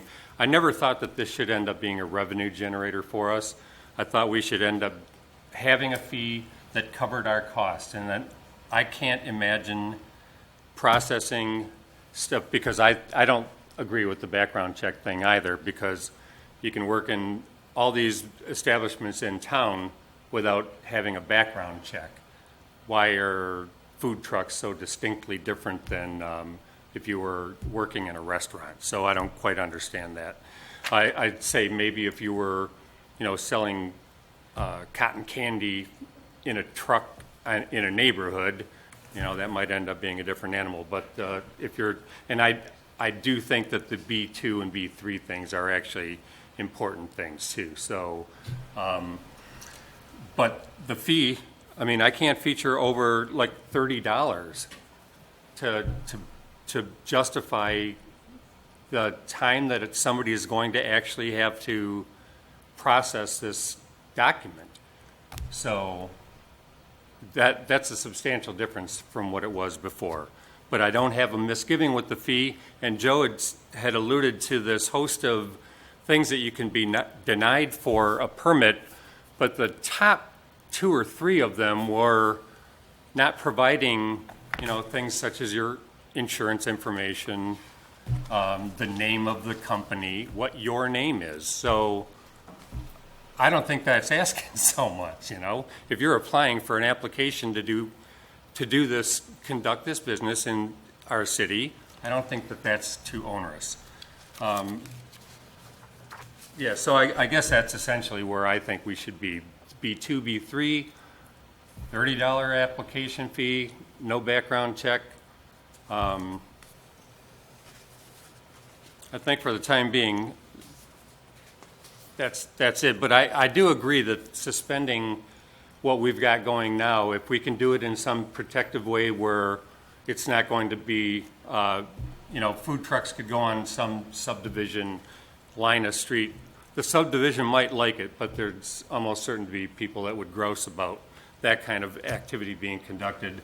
I would prefer there were some way to control it where we can manage that. And if we all come to the same conclusion that allow it to be a free-for-all, that's fine. But I don't think that this body is going to look at it in those terms. Maybe some members, but I don't think a majority. Can we do a suspension for the enforcement of the ordinance on private property instead of like a 90-day suspension? Yeah, absolutely. And then at the end of the 90 days, either extend the extension based on how we can correct this. But I don't think you're hitting the background check portion of the vendor side of it. For private property, why would that matter, though? Excuse me, may I speak? I'm sorry, sir, just, I have a I'm sorry. question. Be recognized. There's a vendor license and there's the property owner sponsor license. Oh, I understand, but why would we be concerned about the background check of Because a you're not vendor? suspending the requirement that the vendors go through a background check, submit an application, and be approved. That's the issue. But why would it matter on private property? Yeah. I see the distinction. I mean, the suspension we're looking at right now is So- for suspending it for private property for, I don't care, I'm just throwing out 90 days until we can really tweak this to the way we want it. But I mean, why would you care about a background check for a vendor that's catering or doing an event on private property? I mean, why would that be our responsibility, first of all? Well, I'm obviously not understanding. Any vendor, regardless of public or private property, goes through an application process. Right, through the state? Through this ordinance. I know, that's what I'm saying. Why does it matter if we have them go through the application for a background check for an event on private property? We don't know where they're going to operate. They're allowed to operate in any public location that you've designated or on any private property. No, you know what we're doing? trying to say is- I'm talking about, maybe I'm using is it a criminal background check, or is it just a background check in general to see where they want to put the food vendor truck so that it meets the requirements of, like, you know, if you have fire safety issues with a crowd or something like that? I'm just trying to understand the distinction here between what we're talking about when you refer to background check. Oh, well, it was put in as a background check of the applicant, like a criminal background check. Yeah, see, why does that matter? Mr. Mayor, I can shed some light on this just very quickly. The background check conducted by the police department is a $10 fee per person. That's real close to Yeah, actual but cost. Lloyd, but why does it even matter for a private property? Yeah, I'm going there next. Okay, all right. We turn our background checks around in 1 to 2 days from the time they hit the police department. So there's not a delay because of the PD background check.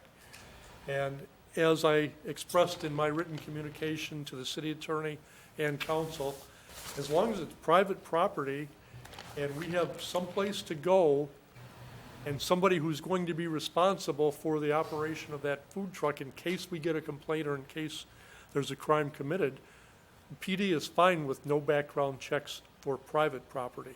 We would have a huge problem with not doing background checks for mobile food vending or ice cream trucks or anything else mobile on subdivision streets or public property. Right, that's. We're talking about private Yeah, now we're just anyway. talking about if I'm a business and I want to have a food truck in the parking lot I own, who cares about the criminal background of the person and the. That's your call. Yeah, it's I their have no problem with responsibility. I mean, I'm The sure half my sponsor's friends have responsibility. criminal background, or criminal convictions I'm not even aware of. But I mean, I don't care. You know, that's the bottom line. It's a message that's been made very clear. That's not, there's disagreement on that, there's an objection to having that as part of the application process. I understand that, I've heard I think that. we're all saying kind of the same Well, thing. I mean, in a let's- sense, we're all, Well, no, we're not. private and the public thing has been an issue from day one. And we're all saying here right now that the private portion of this is just not right. It's not working. Well- And we need, hold on, Maggie. And that's the problem I had reading this, is when I was reading the ordinance and reading the ordinance and reading the ordinance, it was very evident to me that it's all one ordinance, really. And it's all split between the private and the public, all in. But it's not on the vendor side. No, but on the side where it's on the private property, though, it ends up becoming kind of a little bit, you know what I mean? I hear you, but Yeah. that would require the ordinance to be adjusted to have a different application for private property operators as opposed to There public. should be no application No, at all. no, That's the point. That's the problem. There should- That's your prerogative as council. Okay. Maggie. Okay, I just want to make sure that when I vote and support Joe's motion to suspend enforcement indefinitely, which doesn't mean that at some point there may not be a couple little tweaking for private property, but indefinitely for now, as to enforcement of this ordinance, it means that there will be no criminal background check done, there will be no application filed, there will be no fee paid, nothing, if it is on private property. To me, I want to understand what I'm voting on, because you and I are not talking the same thing. That's not what I understood this motion. No. Okay, then. no. Sorry, didn't mean to That's interrupt the- you, Maggie. Okay, that's the That's problem. clearly not, that, Okay, when Just saying- this motion is to suspend enforcement of this ordinance as to private property. So if there's anything in here that would require a vendor to do anything, and that vendor is going on private property, it is suspended. That includes the application, that includes the fee. but that's- not as to public? No, No, public I'm only ordinance. talking about private. Well, this is where I think the disconnect is. The vendor process does not distinguish between public and private property. That's It's why the we're same suspending it. process. That's why we're So suspending suspend it. it all, Yes. for public and private. I can't distinguish, I can't separate those in this ordinance. It's all one ordinance. It's just, that's what the problem is. It's all one ordinance. and I'll help everything you is- draft a Even new though you said ordinance. it's separate, it's not. City of So- Providence, Rhode Island has their ordinance in 3 pages. I mean, I'll help you draft a new ordinance. You just, it's not that difficult. You divide it, it's, Maggie, may I But say there's an something? existing ordinance, that's all I'm saying. This is what I was afraid of, guys. Seriously, I made it very simple last meeting. Suspend it for private property. No background checks, no hoops, no, you can be denied if your sign's too big. And I knew that by not approving it last time, we're going to have this discussion and take 30 minutes to fight over words in 16 pages. I mean, Witches they have people food trucks lined up. I've spoken to the owners of the food trucks, and they said it's too difficult to get into South Lyon because of our restrictions. So we don't have to, oh, I didn't interrupt you. Excuse me. I was actually going to agree with you, but that's Thank fine. you very much. I don't know what's going on from these attorneys these days. I mean, I'm getting all sorts of conflicting When am I information. acting So, as an attorney? I'm acting as a council member I was here. trying to, Okay, all right. guys, So come on. seriously, there's no need to, go at it with me. So the point is, they're moving on to other communities. This is not a business-friendly ordinance. Let's not overcomplicate things. Seriously, it's not needed to be overcomplicated. If we got a public ordinance, we got to make some, okay, we have to make some tweaks to the public property, okay? But let's do what we can tonight and fix the private property issue. In the meantime, if people want to come on public property, like I said, they can get a special events permit and they can come in. It's no big deal. But let's not hurt the local businesses that are here tonight with people, with supporters that want to see something done by us. They're sick. People are sick of politicians. They're sick of things not getting done, and this is our opportunity. Thank you. Now, the one thing, Joe and me talked about this last week, and it was like, and after this fire that took place, can't tell you how much I've read this, and it's like, the public and the private thing is lumped into one. I mean, you say it isn't, but it is. I mean, and yeah, portions of it are in there to do one, and portions in there to do the other. It has to be, to alleviate this whole situation is to suspend it. I don't know indefinitely is the answer, but we need to do something to fix what we did. And we jumped into this in a hurry to solve another problem, actually. That's how this all got started. And it snowballed into something much greater, and I feel as though we put a log in some driveways. And It definitely makes sense. If we can't come up with Yeah. something that makes more sense, then why would we try to impose a timeline on it? One thing I want to ask about, though, is, okay, isn't there going to be a necessity for an obligation of the sponsors to provide information so that fire can end up doing an analysis of where they're locating the food truck and that kind of nonsense? may I? I think the solution to that is I think you need to start tonight, suspend it indefinitely, and that will be one of the issues that you could tag into this ordinance when it gets rewritten completely. And you can put in there 1 or 2 issues that would pertain to private property. For example, you could say, all private property or any vendor appearing on private property has to submit what's called, and I got this, did you contact the Michigan Agricultural Department at all? I've made attempts to contact them, yes. I got through right away. So right here is the Michigan form that they actually sent me when I called them on the first call. And what it is it's a very simple form. In fact, if I fold it pretty much like this is all the information you would actually need. All it requires is, and I can pass this along, is just the name of the unit, the operator, their email address, and the local health department where they're licensed and their license number. And if you want this to apply to private property, are you okay with this? If it appears, then you take this, you email it over to the city, and the city has the same notice as Oakland County does. Guess what? We're going to be a food truck. We're going to be appearing at the Witches Hat on such or such. Here's our hours. Here's our license number. And you know what? You got a problem, send the chief over and inspect it and see if it's okay. Other than that, get your nose out of my business. That's it. It is that simple. Here's the form. Now, where is the city's form? I have the city's form up here somewhere. Well, let me see. On this We don't one, need to go into reading the whole thing. yeah, I here. can see why, because it's 3 pages long. You know, so we have a difference here, what the state does and what Oakland County does in a half a page, and you can get the same information and accomplishment. So that can be added into the ordinance at some point down the line, and that's probably a valid point. So that the fire department can go, if they want to inspect it, that's fine.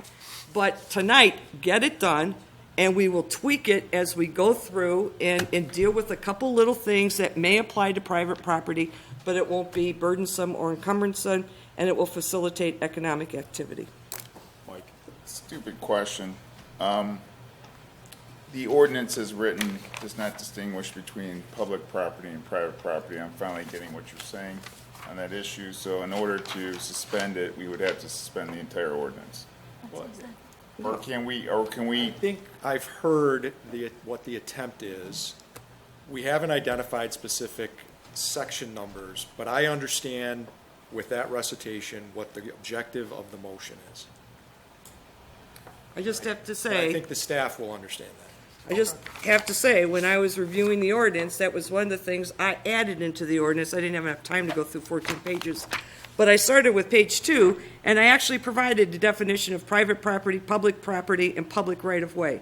Now, these would probably be definitions that would be added into the ordinance so that there was a clear distinction between private and public. You don't have that now. So now you're just left with the common legal definition of what is private property versus what is public property. But we could do that in the ordinance, too. What's the vulnerability of unintended consequences by the suspension? I think you have an enforcement problem.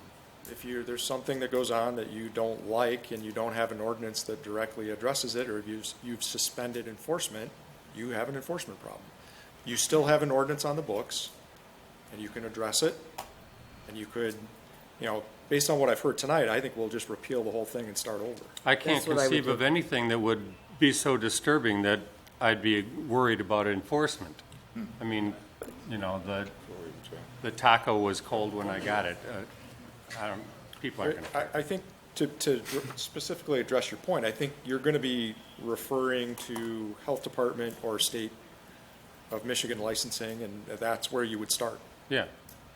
So, I mean, the unintended consequences, obviously, by definition, you're not going to really probably forecast those, but I don't really see a downside to us just kind of opening up the gates. Yeah, So- let me clarify, Glenn, if I could. I think that leads me to my point, is I'd be willing to amend my motion to just say suspend the whole ordinance, and that would apply to private, but with the condition that when a new one is drafted, the only thing in the private property, as it would relate to private property, is a very minimal notification to the city for fire requirements. And that wouldn't even require approval. It would just be a notification, and if the fire chief had issues, he would come out. This is. That's it. That's it. And it wouldn't have to be approval. You wouldn't have to wait on the city. You just have to notify the city.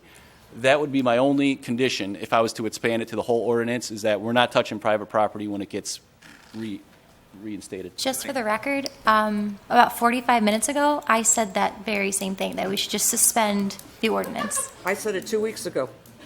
well, can I just get We should just not have an point of ordinance. clarification? I never did get an answer to my question. Yeah, the public-private thing, right. Can we, even though there's no distinction in the ordinance as written right now, that's on the books, between public and private, can we suspend it just to enforcement on private? Mm-hmm. Yes, you can. Okay, then I'm fine with that right now. I don't want to suspend the whole thing, but I would suspend it to private. I can keep it as it is. I don't care. The main thing is getting the private businesses taken care of today. I'm fine with that right now. So, And Yeah, you don't want food trucks going over to McHattie when they're having a baseball tournament or something and choke off the parking lot. Right. And we have no ability to, Right. impose ourselves on them. Right. And I also think, I also spent some time when I called the Department of Agriculture. They also directed me to their food law. Have you looked at that at all? Yeah. Yes. Okay, they have section 3113, and that was brought to my attention.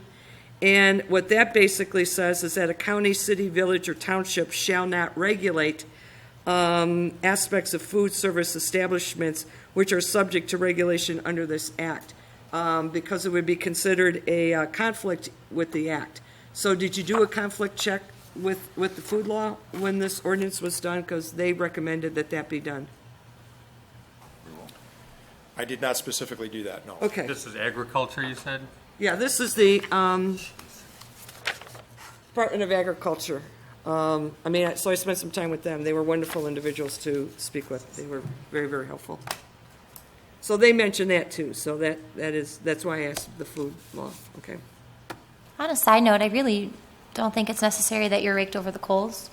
So I think you're doing a great job, and I trust your advice. And I mean, what you've given us, it's a work in progress, and I hope everybody understands that as well. You give us something, we review it, we make tweaks and things of that nature. So, again, I put a lot of faith and trust in our city attorney. Good job. I would hope so. We gave it a raise, Appreciate hefty your- raise last year of I appreciate 60%. that comment. That's, It's just not fair. It's yeah, not right. exactly. 60% raise last year, so I'm expecting to get sound advice that what we're paying for. And I don't want to have to come back 2 or 3 times to have it fixed, so That's just I'm glad balance we're of the taking world. care of it.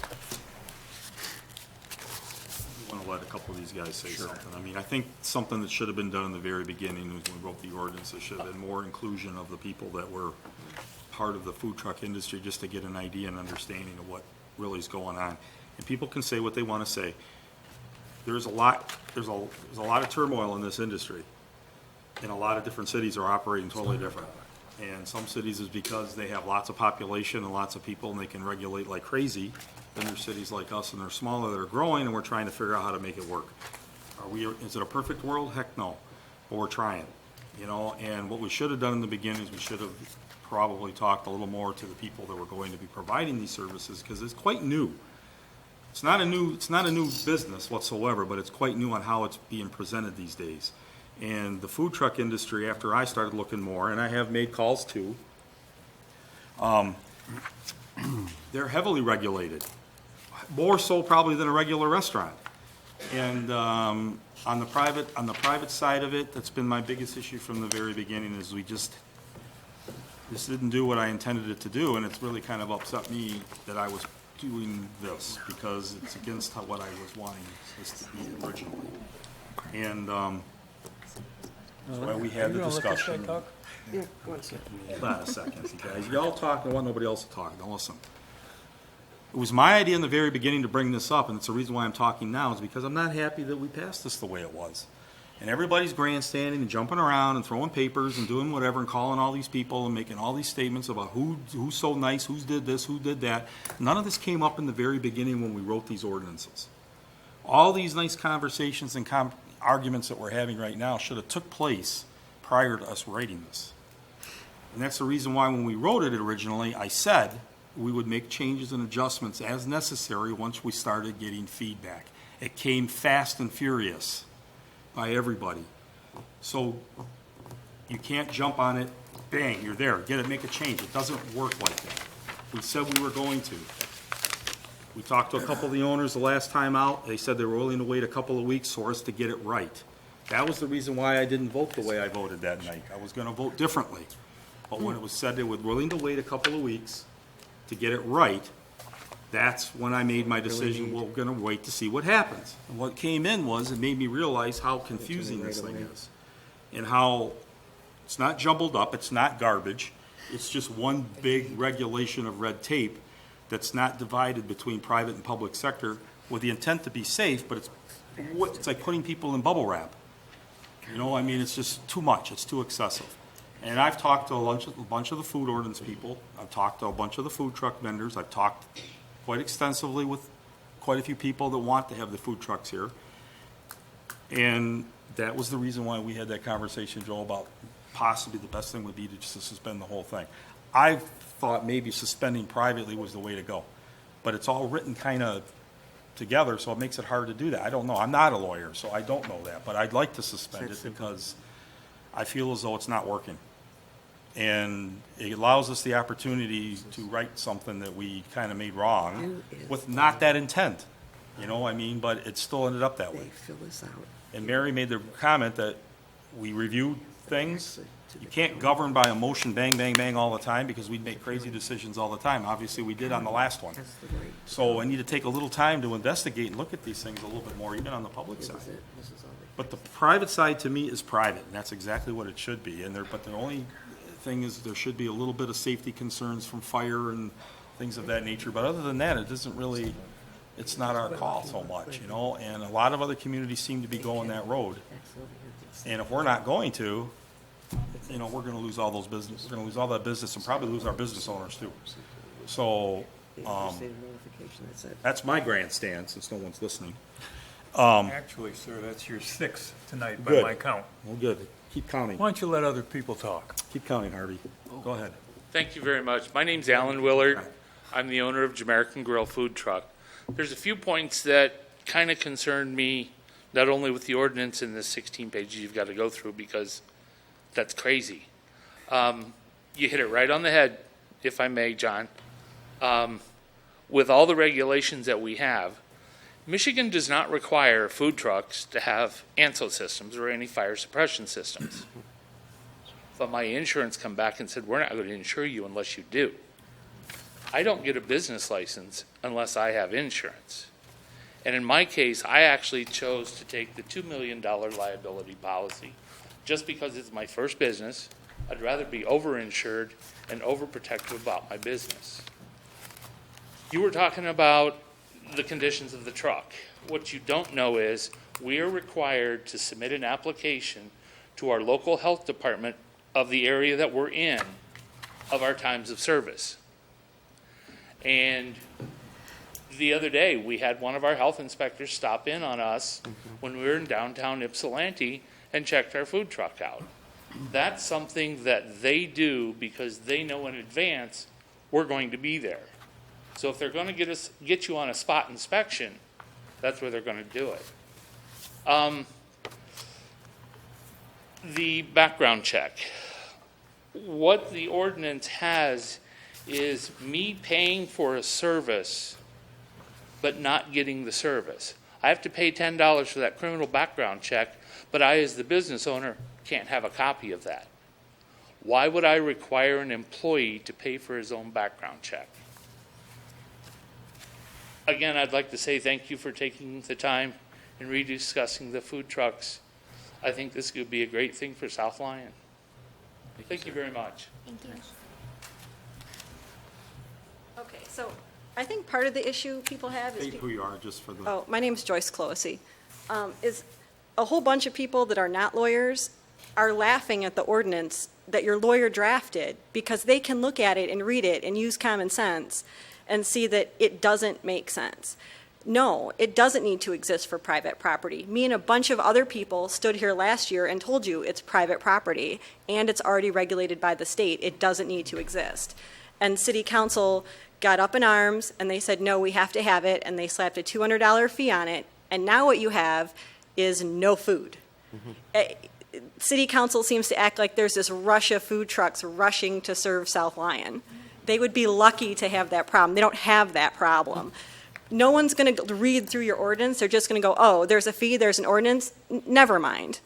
So I think you're totally missing the point when you say this is new and we jump to conclusions. It's not new. It's not new anywhere. And I think your lawyer should be raked over the coals. People pay them. They gave him a huge raise. And a layperson can read it and say it doesn't make any sense. A layperson can Google private property. They can Google public property. They can Google right-of-way. If your lawyer can't sort that out in the ordinance that he drafted, then you wasted his retainer, hourly rate, or whatever you paid him to draft it. She called the agriculture department. I can go on Google. You don't have to be a lawyer to know if an ordinance is garbage. If you create something that doesn't need to be created, and you got paid to create it, and you can't sort it out, and you can't understand what lay people are asking you to change, why wouldn't they rake you over the coals? They paid you to do it on the city's dime. To hurt the businesses that pay taxes, and someone wants to sit up here and defend him, he's a paid employee. If I drafted a policy like that where I used to work, get out. They wouldn't let me do that. They'd say you drafted a policy that we can't interpret that lost us business. That wouldn't pay my wage. I'd be gone. So I think that's why you have the response you get from people, is it's so counterintuitive, they just can't stand it. It makes them ill. You've got very few businesses in South Lyon that give you any kind of outside draw. And, you know, a few people's private opinions, it takes 4 hours to argue over it over the course of a year. For what? To pay your attorney another couple $1,000s? No private business would do that. No private business is going to come here. You want to attract businesses to downtown? They're going to watch this meeting on public access and they're going to laugh at you. They're going to laugh that we're changing it? Yeah, they're going to laugh at you that you created an ordinance that you're asking your attorney about that he can't interpret, that lay people are telling you, well, we understand it, we understand we wouldn't do business there. We're changing it. We're changing it. Well, what's laughable is that it was created, though. That you created a pile of words that someone doesn't even want to waste their time reading at a city council meeting that's about the ordinance. If it's that long, how can it be productive? If it's that burdensome that people who are responsible for approving it don't want to waste their time reading it, why would someone who's going to make money waste their time reading it? That's how you know it's junk. Sure, but ma'am, this was published twice in the paper for everyone to, if you had comments about it before it was enacted. Well, you after could the have first 3 hours that I was here last year at the city council meeting, how much time am I going to spend on it? Your attorney gets paid to deal with it. I don't. I spent hours here, a few city council meetings last year. What was the point? No one listened to anybody then when they said it's private property and you don't need it. And now you guys are all impressed with yourselves that you said, oh, it's private property, we don't need it. Everyone told you that last year. And now everyone's so excited that they're going to repeal it. All you did was waste money and Excited time. over repealing this, and you're generalizing the whole conversation here. There's a lot more that went into this, seriously. Why it got written in the hold on. Well, nothing Hold on needed a to go second. into it. We're allowing you to talk, so have some respect to the council as well. Okay? Well, we pay Normally, you. this doesn't take place in a meeting like this, and we're allowing this to go on. What I'm trying to say is, when this got written originally, we overreacted, absolutely, but there was a reason for it. There was a lot more going on that caused. And what Hold was on a that second. reason? Hold on a second. And what was that reason? Pumpkin Fest. It was related to another business owner. It was related to a vendor. It was related to 3 businesses. I wasn't even part of this when this I went on. was. Okay, I wasn't. So when you say I'm happy about it, we're all congratulating ourselves, you're wrong. That's not the Absolutely impression wrong. that any of us got. Right. Was I anyone can't impressed? tell you how many people I've talked to about this in the crowd. I'm getting upset about this because I'm getting tired of everybody going out and patting themselves on the back, jumping up and down, and telling everybody it's so easy. Why don't you get involved on the planning commission? I was here last year. Get involved in the planning commission. I'm asking, put an application in. Fine, I'll run for city council next year. I'd like you to. But everyone was here last year telling you you didn't need an ordinance, and now a lawyer, a city council, Reasoning for that ordinance. and a I'm year not gonna get later. into an argument, ma'am, but the reason we got into this argument now is the intent was written for some other reason before, and it got overextended to the way it was going to be enforced. And once it got written, once we wrote it into there, we said we were going to look at feedback and things that came back. Yeah, was it? We can armchair quarterback all day long. It's not going to undo what got done. We're trying to do that tonight. Can we just say that we screwed up? We're trying to fix it and be done with this? Just move on? What do you think? Well, I think for me personally is that I thought more research went into it. You know, I mean, I'm not the city attorney, so I'm not the one that I thought would be doing all the research. And now I find out I'm micromanaging it, because now I'm going to micromanage the drafting of the ordinance the second time. And I didn't think I'd have to micromanage, because I thought all this research was done. And ma'am, you know, you did a very nice job, and you should not have to be condemned because you came up here and expressed your frustration. So on behalf of myself and city council, I think it was inappropriate of how the mayor handled you. You know, you have every right to be angry. This is your opportunity. This is an open meeting. It was just unprofessional, John. Brian. Yeah, and that's what I wanted to say too. I think that was that was not right. This is a person that is very frustrated at what is going on, and I would hope I'm not trying to force blame anywhere. But what I would hope you guys see is that an employee possibly didn't act well, and I think that we're seeing that in a lot of different circumstances. That we're having city employees, city management, not necessarily living up to the standards that I would hope that you guys are setting. I mean, John, you mentioned, I probably shouldn't bring up because it's not exactly what we're talking about, but in communications with all of this originally months ago, it was not the city manager that was emailing us, spending her time on a salary to email us, going back and forth to come to some solution. It was your attorney. I don't know if he's hourly. I don't know what that is, but it was that. It was not what I would hope as a business owner I would have communication with the city manager, city management in dealing with this going forward, and there was none of that. So I would just hope that you would see this frustration and not retaliate in anger, but just that there are systems that are not working here. So I think she spoke great, and maybe you didn't want to hear it. I apologize for my outburst. What this will tell you about me is Ryan and Aaron know me very well. And there's a person, I'm not this kind of a person that gets like this very often.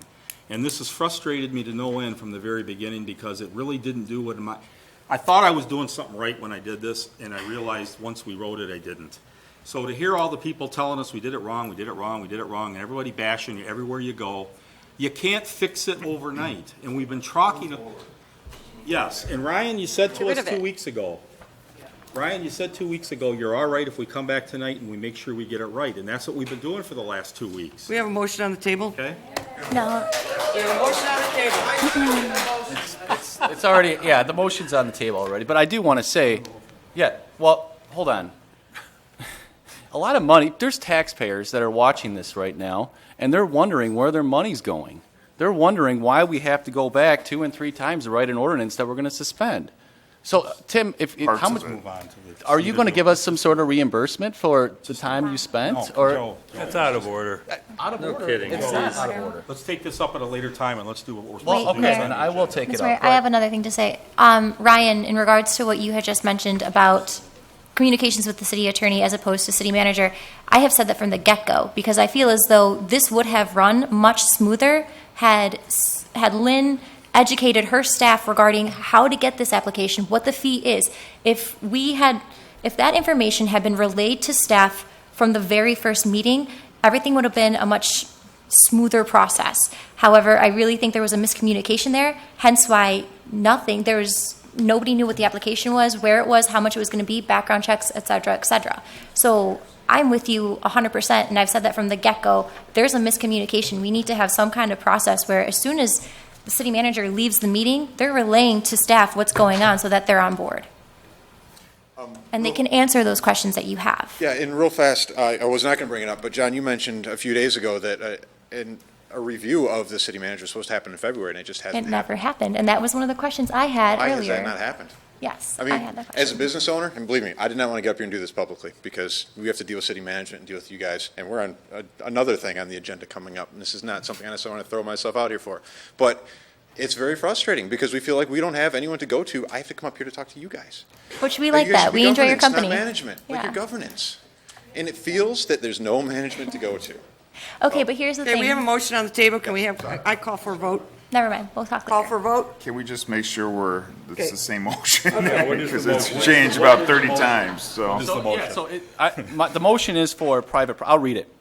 Suspension of mobile food vending, motion by Rizzi, supported by Kurzweil, to support the mobile food vending ordinance, Article 9, Section 22-231 through 22-279, be suspended indefinitely as to enforcement with respect to private property only. So clarification, the current motion on the table would only be applied to private property. Now, if it needs to be for the whole thing, we can have a discussion, but right now on the table, it's just private property, and I'd like to keep it at that right now. Call for a vote. Roll call, please. Okay, never mind. Edwall? Yeah. Sedakis? Yes. Rizzi? Yes. Gallus? Yep. Waddell? Aye. Kramer? Yes. Kurzweil? Yes. I would ask so that we revisit this sometime, just so that we can tweak a new one if we have to repeal the old one. I don't want this to fall in the cracks. Send me an email, Tim, and we'll get together and work out a new ordinance. How's that? And I'd love to taste some food truck food when first time they're there, so. Thank I you. want Jamaican food in my town, Okay. and sushi. So are we skipping to item 7? I hope. Yes. Okay. Yep. Consider approval. ASTI Environmental's proposal for services related to the restrictive covenant evaluation for 128 South Lafayette.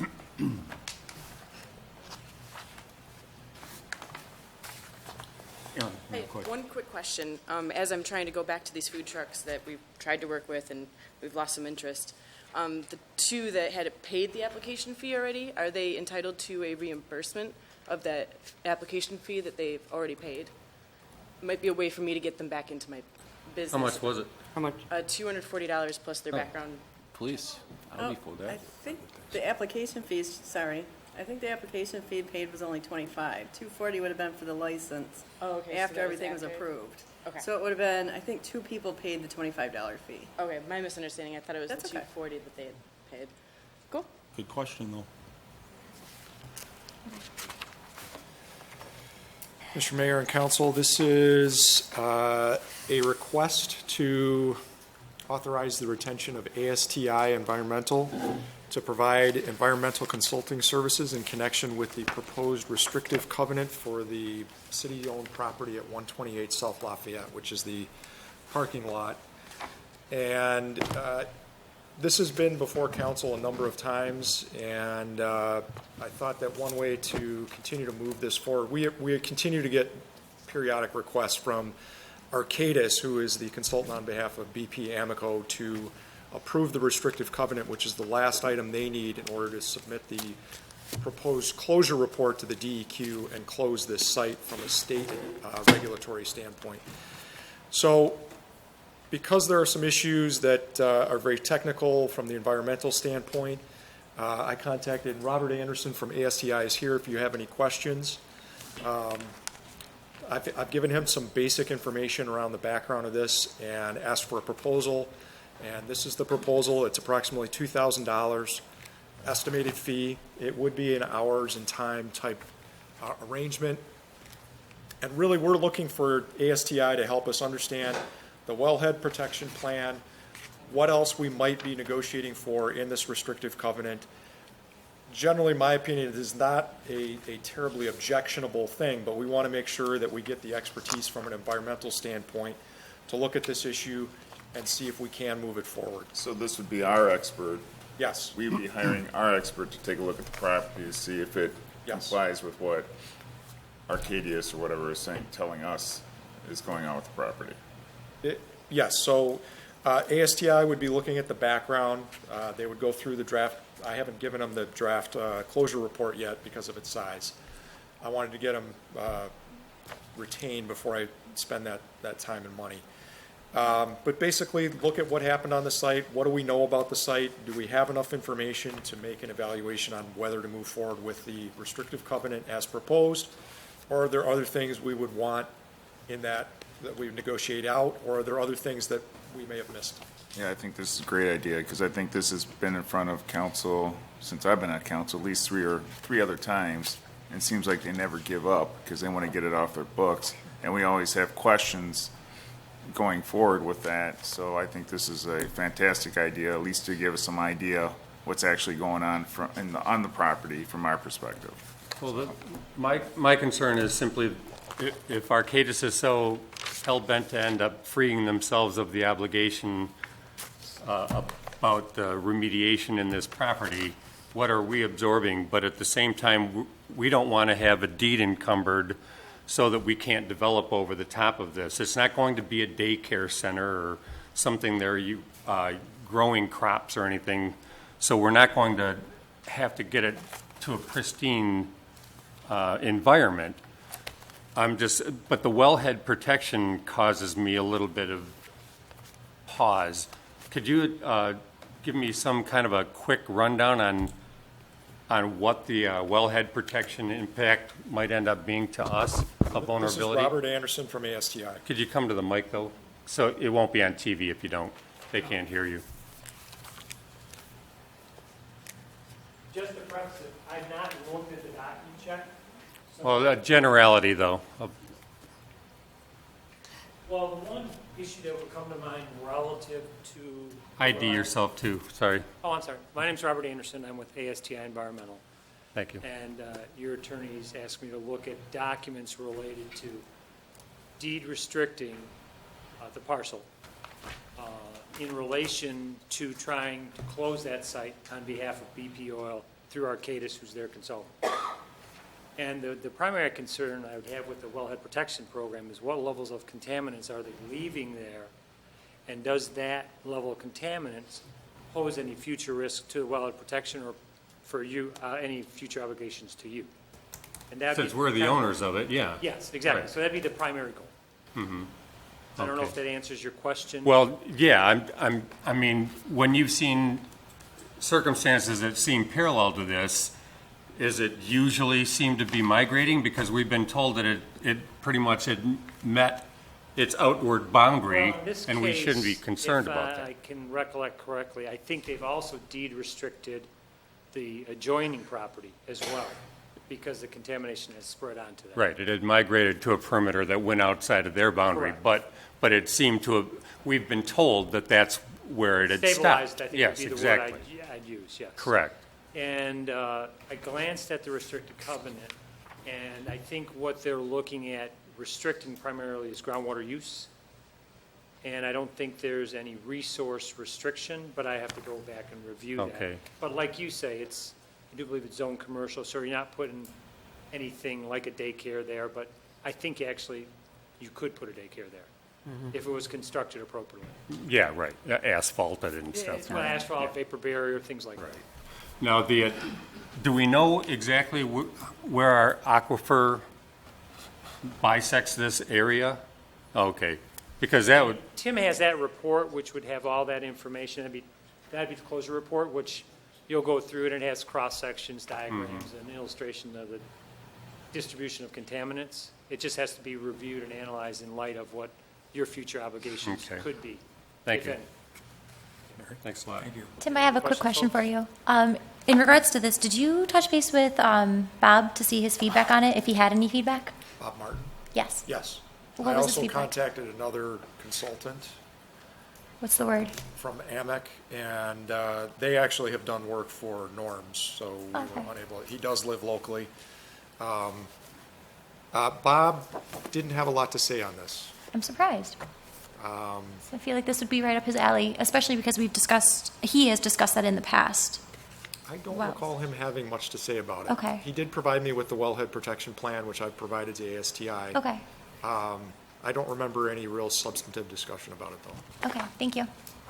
Well, I'll make the motion then that we approve the proposal from ASTI Environmental for services related to restricted covenant evaluation for 128 South Lafayette. I'll second that. All in favor? Aye. Aye.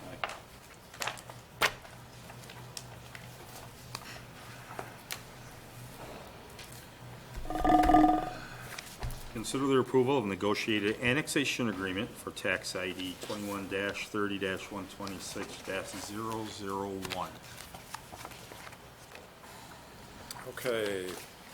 Mayor and council, this is a request by the property on the southeast corner of Dixboro and 10 Mile Road to be annexed, detached from the Township of Lyon into the city of South Lyon.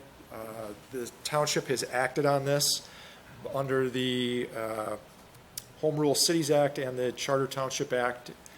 The communities can do this by mutual resolutions of consenting to the annexation. And you've been provided with a proposed resolution, the negotiated annexation agreement, and a warranty deed. The township has approved its resolution and approved the negotiated annexation agreement. Mr. Langen?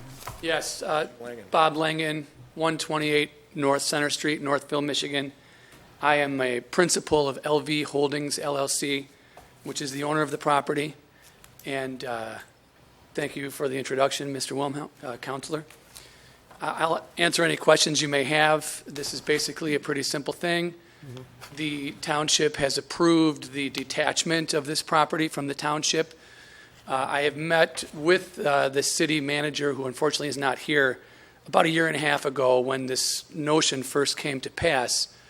And she indicated to me at that time that she believed that this would be a very nice thing for the city, but that the city wouldn't do anything actively to pursue this property.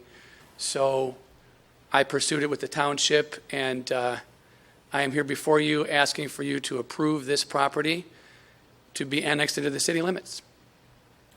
Are you intending to carry or continue utilities out to that property? I am. That's the primary reason why we sought annexation.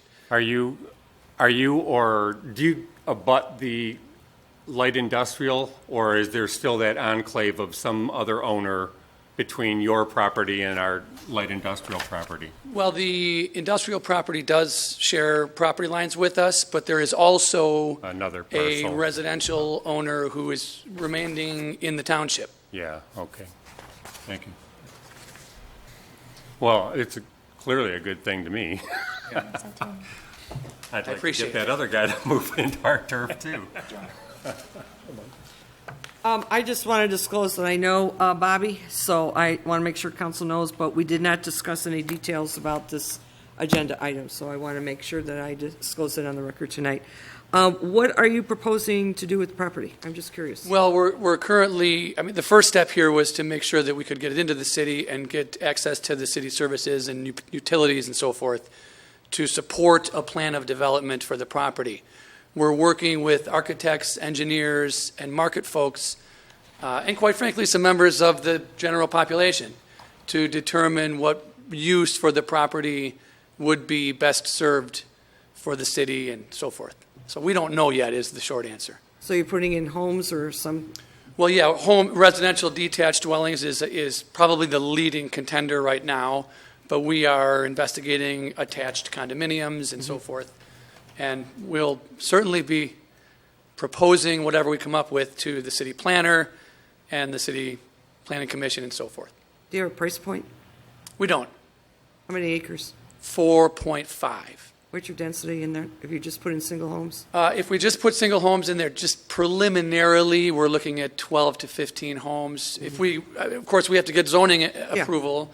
I do acknowledge that this property comes in at the lowest density zoning for residential dwellings, and we think that, at least one of our thoughts is that a smaller footprint, higher density development that would appeal to newlyweds and empty nesters that are real active and want to walk to town, that's kind of the front runner right now. But I really don't want to make any pledges because it's very much up in the air. Well, I think anytime you talk about increasing the housing stock, especially new housing stock in the downtown area, which, you know, is aging, it's nice to have some new housing stock in that area. I was kind of curious what you were going to do with the property. I didn't know if it was going to be commercial or planned development or whatever. But clearly the city's going to benefit from any water taps, you know, sewer, whatever. So property taxes. So this is, I'm glad to hear it. I'd like to see housing. Thank you. Do we need to make two motions then to approve the resolution? Okay. Yes. There would And I'll be a make- motion to approve the resolution Sure. and a separate to approve the annexation Sure. contract. I'll make the motion then to approve the resolution annexing certain property located in Charter Township of Lyon to the city of South Lyon. Second? Go ahead, Maggie. All in favor? Aye. Then I'll make the motion to approve the negotiated annexation agreement for tax ID 21-30-126-001. Second? All in favor? Aye. Welcome aboard. Thank you very much for your time tonight. Welcome to South Lyon. Thank you. Thank you very much.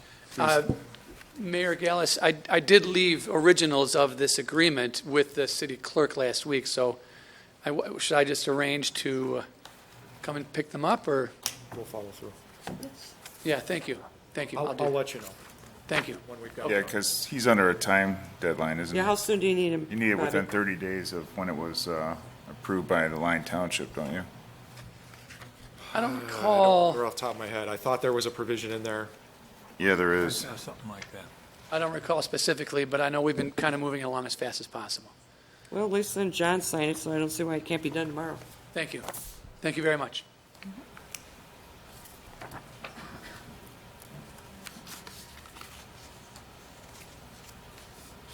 Consider approval of the Oakland County Law Enforcement Mutual Aid Agreement.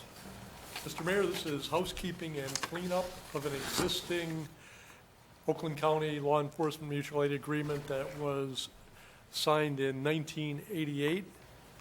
The agreement has been submitted to our city attorney's firm for review. Council has in front of you a letter from David Gillum approving the agreement as to form, and the police department is recommending that council pass the resolution approving the mutual aid agreement. Yeah, this is pretty self-explanatory and no issues. I don't have any questions, so I'm just going to jump right in and make the motion to approve the resolution of participation in the Oakland County Law Enforcement Mutual Aid Agreement dated May 11th, 2016. I'll second. All in favor? Aye. Aye.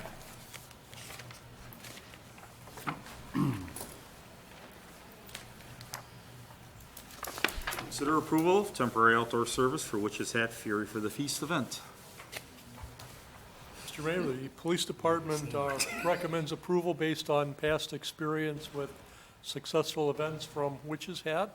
I had requested representatives from Witch's Hat to be here to answer any questions that council might have, but we should note that the event is normally contained entirely on private property, although it does impact some of the surrounding parking and street facilities.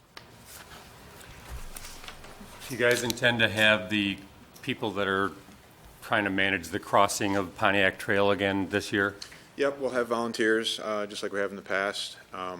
Did it seem MST effective last year? Yeah. When I Yeah. was there, it seemed perfectly all right, but I didn't stay the entire duration. Yeah, it seemed great, and, we're still trying to explore ways that we can make that better for sure. MST has offered, they've donated us their parking lot again, and we're gonna have a shuttle running. Great. So we'll do what we can, to keep parking clear and clean. And, so, we have raised in the past 3 years, $16,000, a little over $16,000, and, right around 3,000 pounds of food. So we're That's hoping terrific, to yeah. do quite a bit more again this year too, so.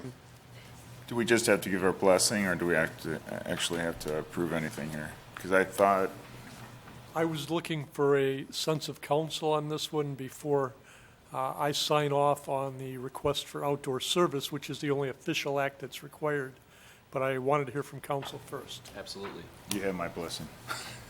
Who do you want Thank the you. motion made then? A motion? It's just, I don't know. Motion of agreement or Well, it support? says something? suggested An motion. action item. Yeah. Okay, I make a motion to support the application for temporary authorization for outdoor service by Witch's Hat Brewing Company for their 4th annual Fury for a Feast on August 22nd, 2016. 27th. 27th, August 27th. Second. I seconded. I want to make a comment, if that's okay. I just wanted to say I think this is great, supporting Gleaners and Blessings in a Backpack. So I think it's really good that, especially for Blessings in a Backpack, that you're partnering with the local Cultural Arts Commission and the Witch's Hat, and it's really helping our schools. So I think, Ryan, Aaron, I'm glad that we could do some right for you earlier today. Sorry it wasn't sooner. But we see that everything you do with the community, and there's going to be hundreds of people at this event, Yeah. and it's just great exposure for our community. So thank you for putting this on. I mean that. Thank you. Call for vote. Do I have a motion? I made the Support? All in motion. favor? Aye. Aye. Aye.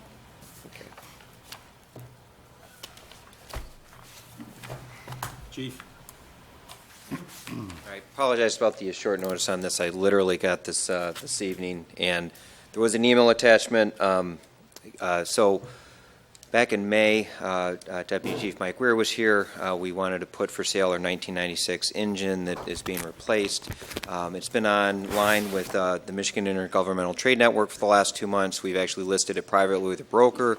I've also sent a advertisement out to the Michigan Chiefs. It's an email listserv for the fire service, and unfortunately, we've had very little interest. This afternoon, I received an offer from a broker for $35,000. I was initially hoping to get 60. The best equation I can give to that is 60 is retail. He's trying to get less than that, so 50 is retail. He's going to buy it cash from us and then turn around and sell it. The advantage to us, and it's the best metaphor, it's bird in hand, tool in the bush. We get cash. Our liability with this goes out the window. Our crews are doing maintenance on it and running it weekly. The worst thing for these apparatus for them to sit, but if we have any repair issues, then we're going to start paying that out. So it's not ideal. I would recommend we take the 35 and it drives off into the sunset, though. The other option would be we continue to sit on it, continue to advertise it. Again, 35 is a broker price. We were trying to see if we could get retail. We've tried for 60 days. We have not been successful. Where do you plan on storing it after tomorrow's push-in? Well, it's our bay is crowded would be an understatement right now. So it's actually we've got everything combobulated in there. Okay. The new one's been in service. It saw more work before it's officially in service than I was hoping it would. The new one's in service. This one has been taken offline. But again, the worst thing for diesel or for any of this equipment is to just stop using it. So we've continued to maintain and have people use it. But again, it's not ideal. It's a fair price. It's a broker price. And this reduces our liability with this. So, Well, I'll make the motion then to approve the sale of the 1996 CAMI Renegade fire engine to Command Fire Apparatus for $35,000. Second. All in favor? Aye. okay, thank you. Mike, when I got you up there, talk about the push ceremony. Tomorrow, well. 7 o'clock. Weather's supposed to be beautiful. We're officially pushing in our newest fire engine, so it's open in the community. Deacon Ron Grenda from St. Joe's Catholic Church will be there to do the official blessing. It'll probably take about a half hour, so the mayor's going to give a couple of comments. So it should be a neat event. Not many departments in Southeast Michigan do it, so it's something we're doing because it's kind of a rare thing for us. So, and welcome anyone to come, and it's open to the public. So, thank you. When is that? Tomorrow evening, 7 p.m. Thank you. I I'd just like had to an tie ancillary back into question. the historical push-in. This goes to the budget, Harvey. You're expecting to get $35,000 in cash? Yes.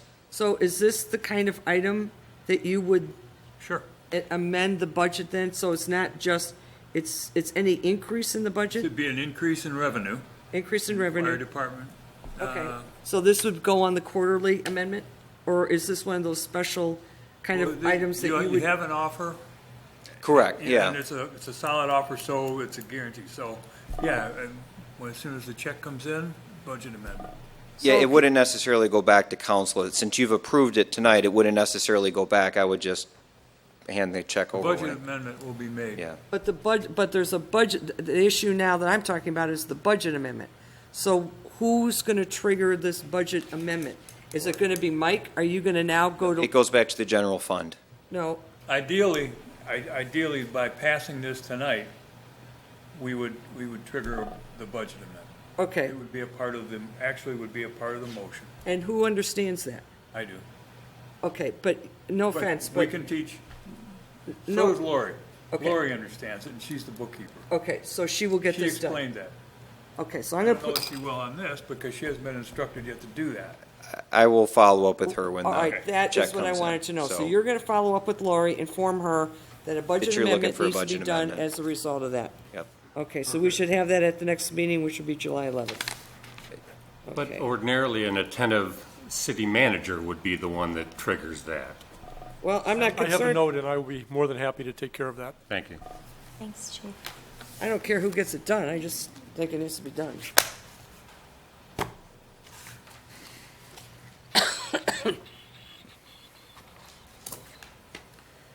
All right, downtown discussion. I have some things. Okay, Bob, I'm looking straight at you. I wanted to say thank you. I've been waiting 9 years, every single day, almost, and I see those horrendous, ugly, blighted blue tarps, and now I do not. So I don't know what kind of magic you pulled. It was a teamwork. But but in all seriousness, it speaks to an issue that we have in this city. And the issue is that I've been here 9 years. I've heard they've been there 20 years. 20?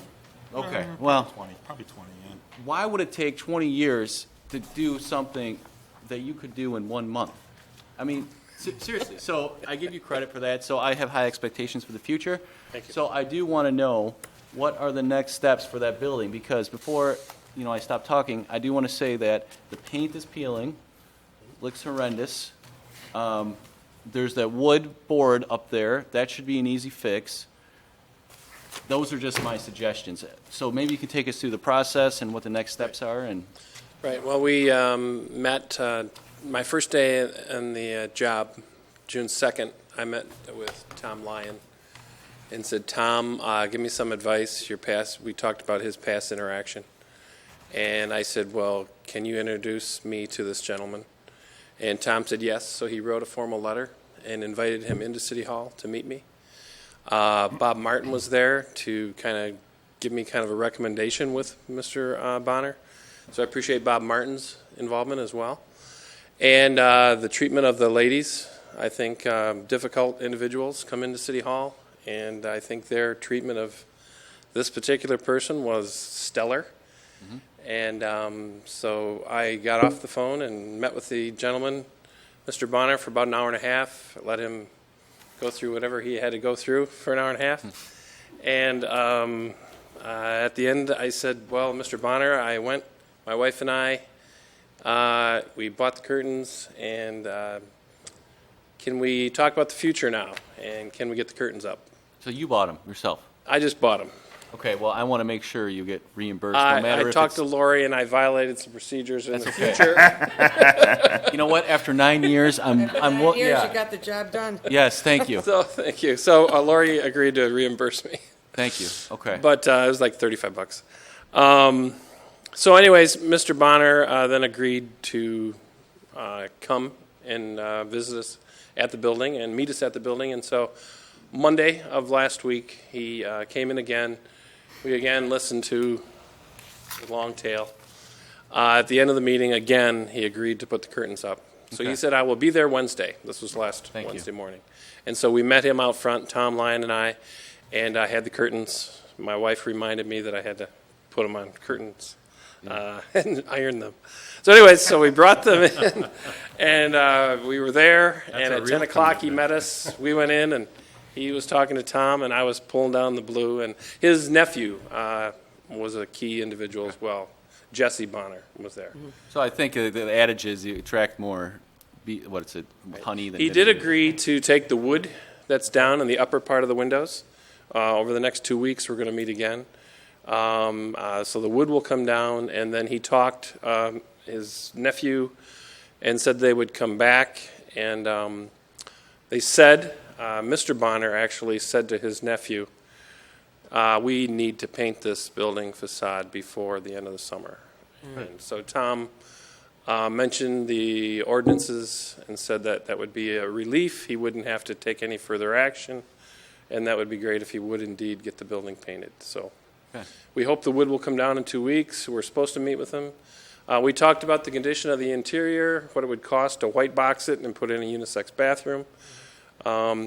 He agreed, I agreed that I would go find contractors to give those costs on what it would take to make it habitable. And he said fine, and he would look at the costs. So in the next 30 days, I'll give him the costs to white box the interior, and hopefully he will rent it out. Hopefully he'll pay for the improvements. Okay. Thank you. You're welcome. I had an idea or a thought for that building. And I don't know if Mr. Bonner would be interested or not, but I hear he's a reasonable man when you work with him, like you have. It would be wonderful if he would consider leasing that space to the Culture Arts Commission for nominal rent. And it would be up to the Culture Arts Commission to raise the funds and turn that into an official gallery, an official place to actually have exhibits, Actually, they could bring in, is it Julie French from Daisy Glaze Guild, so that they could bring her pottery in there and possibly, not right away, I mean, all of this would have to be worked out when her sublease is up with Derek, but turn that into a culture arts building the way it was actually intended. That used to be an art building. So why not restore it to its original use?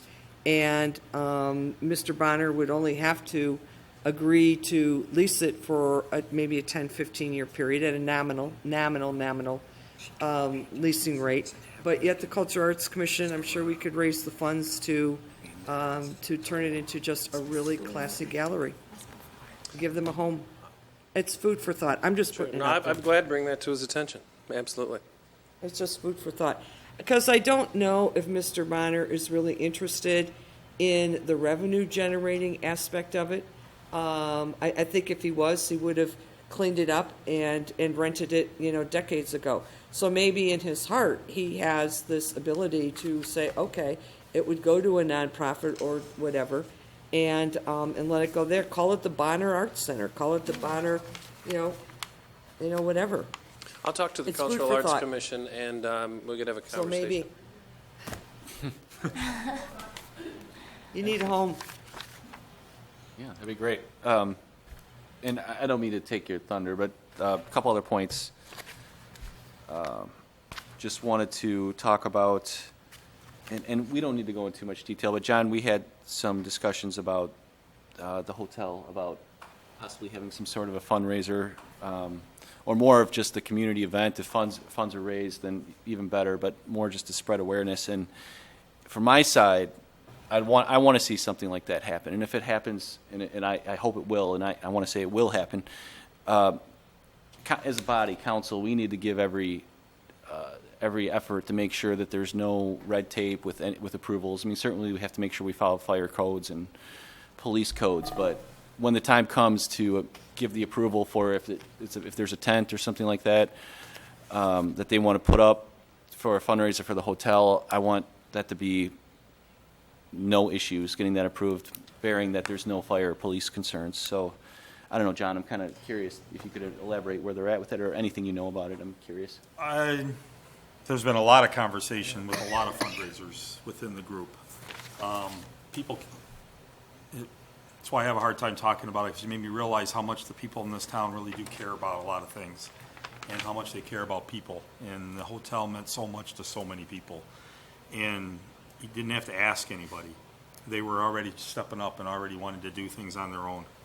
And almost to the point where there's too many, if that can be possible. But so it kind of overwhelmed the owners a little bit, and so some of it's been toned down slightly.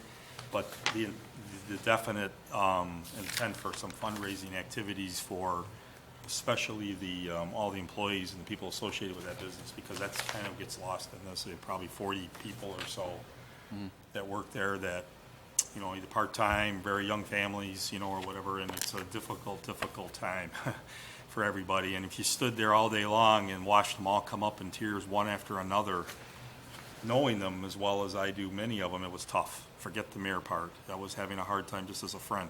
So this whole fundraising activity is extremely important, but it's something that people were doing on their own. So I know if anybody is really interested and wants to do something, everybody wants to hear what you have to do, but have a little respect for the owners a little bit, because they're trying to get through this difficult time, which is crazy right now with all the things that are going on, and I think this place is going to South Lyon Hotel is going to come back bigger, better, and stronger after this is over, and it may unite this entire community, which is probably what it did when it was built originally, and it's funny how those things work. You got to look for the good sometimes and something bad, and that's how I'm wired. And I know a couple of people specifically that have been putting together some ideas for a fundraising activity that, if it all gets pulled off, it's going to be tremendous. But the bottom line is Corey and Chris Baker and them have to give it the blessing and be okay. Absolutely. So I don't want to push hard and kind of they got too much going on right now. So it's kind of they just know they're very humbled right now with all the phone calls and all the emails and all the text messages and everything they've been receiving from so many people in the city that with everything that's been going on, it's been quite overwhelming, I think, but your point taken. One thing I kind of want to say, and I'm out of line on the thing, but maybe during Pumpkin Fest, they're not going to be back, in time for that, no matter what. 2 years. I think it'd be a really good idea, whether they want to do it or not. I haven't talked to them about this, but it seems like a tent that would represent the South Lyon Hotel of some nature, and maybe some of the local breweries could, have their own separate thing going there. It might be maybe the event's big enough to handle it. We have plenty of people that come to this town. I think at one time he did have a tent out there, and he decided not to do it again. But we all know how many people go to your guys' place. We know how many people go to the South Lyon Hotel on Pumpkin Fest, and it's alarming a little bit, actually. But I think something all of us to consider, it's not really a fundraiser, but it's a way to allow us to give back to them a little bit, give them an opportunity to participate in this thing that they've done for so long. So, Well, that kind of reminds me, when we talked to Pumpkin Fest last, just in the brief conversations, and as a council, I suggested that they consider the Whipple Street parking lot just because it can handle almost double the occupancy. So if they're really set on staying in the Wells parking lot, who knows? Maybe they'd be willing to throw up an additional tent off of Whipple, because all those people that would go to the hotel, I'm sure they would be willing to walk next door, and there'll be people for it. There'll be people that show up. So something to consider. It'd be nice to have Pumpkin Fest here to kind of have that discussion, but eventually. that event has exploded. When it was always a good event, it's always been a great event, it's always been big. But when 50 amp fuse came in, something changed. It was like a light switch went off.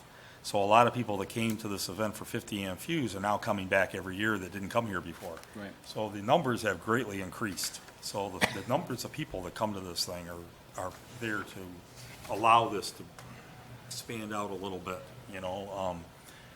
Didn't before, but it is now. And now with this thing that just took place with the hotel, I think all of us are still in shock. Well, So I think we have to take a look at the entire picture. And I don't want to lose sight, because here's the difficulty, is that Pumpkin Fest, we're not sure when they're going to come in next. So I don't want to lose sight of a potential we can do for the city. So I don't even know how we'd start. So Bob, are you working with Pumpkin Fest? Is that in your scope? I met with Kathy Swan last week, and Okay. So maybe you could make that suggestion and see how they feel about that, because I'm sure they'd be willing to support this worthy cause. we talked about the idea of shuttles and different things that hadn't been done, and using more parking in other parts of the area. But I'm talking specifically an additional tent. Right. At the same time. So I think if a shuttle could allow something like that to happen, and I'll be glad to talk to her. Also, I just wanted to make a quick comment. Currently, the employees have a GoFundMe page. So if you are not aware of it, they have a GoFundMe page set up for them. Also, Corey did come out and state on social media that they're working with the insurance companies right now, and when they're ready, they would like to discuss fundraisers. So I think out of respect for them, let them be the ones to say, hey, listen, this is what we Yeah, and want to I'm do. a personal friend of Corey's too, so you're hitting it right on the button. Yeah, I heard that. He's actually out of town. He went out of town with his family to get away from everything, just to kind of get their heads together and relax. And during this time, they don't get much of an opportunity to do that ever. And unfortunately, this was bad, but it allows them to get together and do it. So you're right. They need some time to heal a little bit because this thing's going to go fast once they start. Well, I think insurance is going to take a minute as well. Also, I just wanted to let you know as well, this memo is fantastic. You were able to state exactly like an activity report of who you spoke with, when you spoke with them, and what you discussed, which I think is exactly what we need to see, because it answers a lot of questions that we had, at least I do, in terms of, especially the hotel. You did a good job outlining who you spoke with and when you did it. So thank you for being so thorough. This is great. I briefly spoke, and it was noted in here with Chris again today, and he realizes that the insurance won't cover the total cost. Yeah. And so I think my job is to help them fill that gap. And there are a number of ways that I prepared this when I was still a county employee, and it was just recently published just before I left the county. So I believe that many of these programs, I'll sit down, and Chris said next week he'd sit down, talk with he and his mother. And, Okay. we'll talk about that. Excellent, thank you. Yeah, nice I work. think, oh, I'm sorry, Harvey. Did you? No, I Okay. wouldn't. Yeah, and I also wanted to sort of make a comment, is that I think this is the time where the city needs to change its culture a little bit, and this is the time to really become business-friendly. And when I mean business-friendly, I mean we need to have all hands on deck to help this business get through this so that they make the decision to rebuild in South Lyon. I've had clients before that have been hit by disaster, and I'm going to tell you, when that insurance check comes, there is a really tough decision to make. And if this city's going to sit here and give them a hard time because a setback didn't fit right, or because for some reason their parking lot's not going to be big enough for the crowd that they're used to experiencing, or their rebuild of their sign doesn't meet our new ordinance, you put enough obstacles in their way to rebuild, I got to tell you, I take my insurance check and I find another community. And one thing that this city better understand, there are probably going to be 4 or 5 other communities that are going to be competing with South Lyon. This family has a fabulous reputation for running restaurants. They do a great job running a business. Any city would want the Bakers to relocate a bar restaurant in their community. And we need to understand that, because we need to get in what's called competition mode. And we need to compete with anybody and everybody who's going to be knocking on their door the next 18 to 24 months. And we need to be the winner every time there's a knock on their door. No, we're going back to South Lyon. So I'm just saying, I hear of any obstacle. If they're going to rebuild on the same footprint, I hear anything, I am going to go berserk. I am going to absolutely berserk. This corner is so important to South Lyon. I'm telling you, you can't lose it. You can't lose it to any other business. The hotel has to be there. That is my message tonight. In fact, call it a soapbox. I don't care what you want to call it. I brought a soapbox with me tonight. But, I'm just telling you, I feel that passionate about it, that this city has a history of stopping economic activity, and it has to stop with this business. I don't care about anything else right now. It is doing whatever we have to do. Am I right or am I wrong? I believe that the city is making all the right decisions, and I no doubt we will. Okay. I take it personal. Good. And I'm a former football coach, and I can tell you, it'll come hell or high water, we're never going to lose that business. Okay. If I can do anything. So, And also, it's a team thing. It's not me, but I can tell you All of that us. they're All of very us. receptive. Good. It's an emotional time, but there's every program available to keep them here, and the pressure will stay on. Good. There's also something in here, and I do want to comment and tell you this is very nice that you gave a detailed report, and maybe if you provide one whenever you have substantial information to City Council Absolutely. and come and answer questions. Absolutely. One of the things I saw in here that I'd like to know if I could at least put it on the agenda for the next meeting, I think that's July 11th as an action item. There's an item here where Bob talks about establishing a hotel reconstruction coordinating committee and a point person to work with the building owners and to deal with all city-related programs and activity and all economic development advice for the project financing. I don't want to wait on this. You know what, Bob? You've got the credentials. You've worked with historic preservation. You've got the background. I would hope that I would like to nominate you as the person who sits on that coordinating committee, and I'd like to have that decision at the next meeting. Get it done, and let's get this going so that now you can get it out to the papers. South Lyon has an official person where we can start funneling information to, get that out to people so they know that you're the point person. You can't wait on this. And let the Baker family know that we're doing everything we can. We're forming committees to help them. So if there's anybody opposed to that going on, action item next meeting, July 11th? Meg, you make some very valid points. I mean, but I do want to, we have been doing this right now. I mean, so I've been meeting with Bob, been meeting with Tom Lyons, myself, getting down there early in the morning. We knew there was going to be an issue with electrical and some things in the parking lot.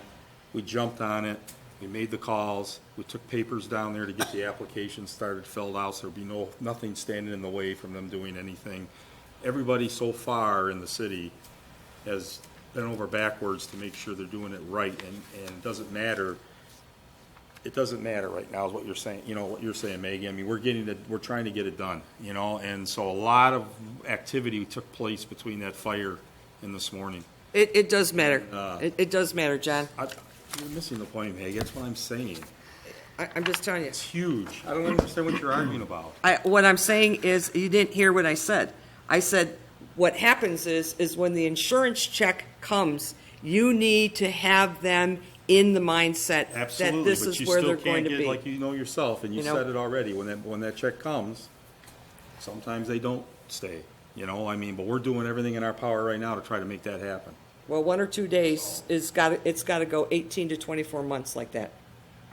I think there's an interesting thing that happened today as an example of the commitment of the family, or how far staff is willing to go, how far I'm willing to go. Is I was down there this morning and very concerned that amateurs, and I didn't know the background of the people because I don't know the people. And I do know the background now of the construction firm that is a friend of the family. And I think they have a reputable business and could do the work. But when I was down there, there was talk of removing the brick walls immediately. And I said, absolutely not. It's unacceptable. Oakland County's historic preservation architect, the state historic preservation architect, needs to look at that before you touch anything. After the insurance and engineering reports, do not take the walls down. However well-intended, you don't know what you're doing. I never met the guy before, but I knew he was wrong. And so the fact is that the family, if it's a $1 million project, at a minimum, they're going to save $200,000 by using federal historic preservation tax credits. So you got to have the right people looking at things before they make a fatal move. And so they're not going to touch those brick walls until the county and the state preservation architects look at them. Perfect. If I could just say something, the tragedy of what's taken place at the hotel has revealed that the city has a very competent and specialized person that's going to be doing some outreach to other businesses in the area, a serious player that has the authority of speaking the truth to them. And that'll quickly get around town that you're out there. So I'm really grateful that, first off, that you're our guy now, and that you're willing to keep us posted on the dynamics and the exchanges that you're having with people in the community. That's terrific. And as I said, I mean, people will know that you're a serious guy to go to. That's going to be very valuable to us in the future.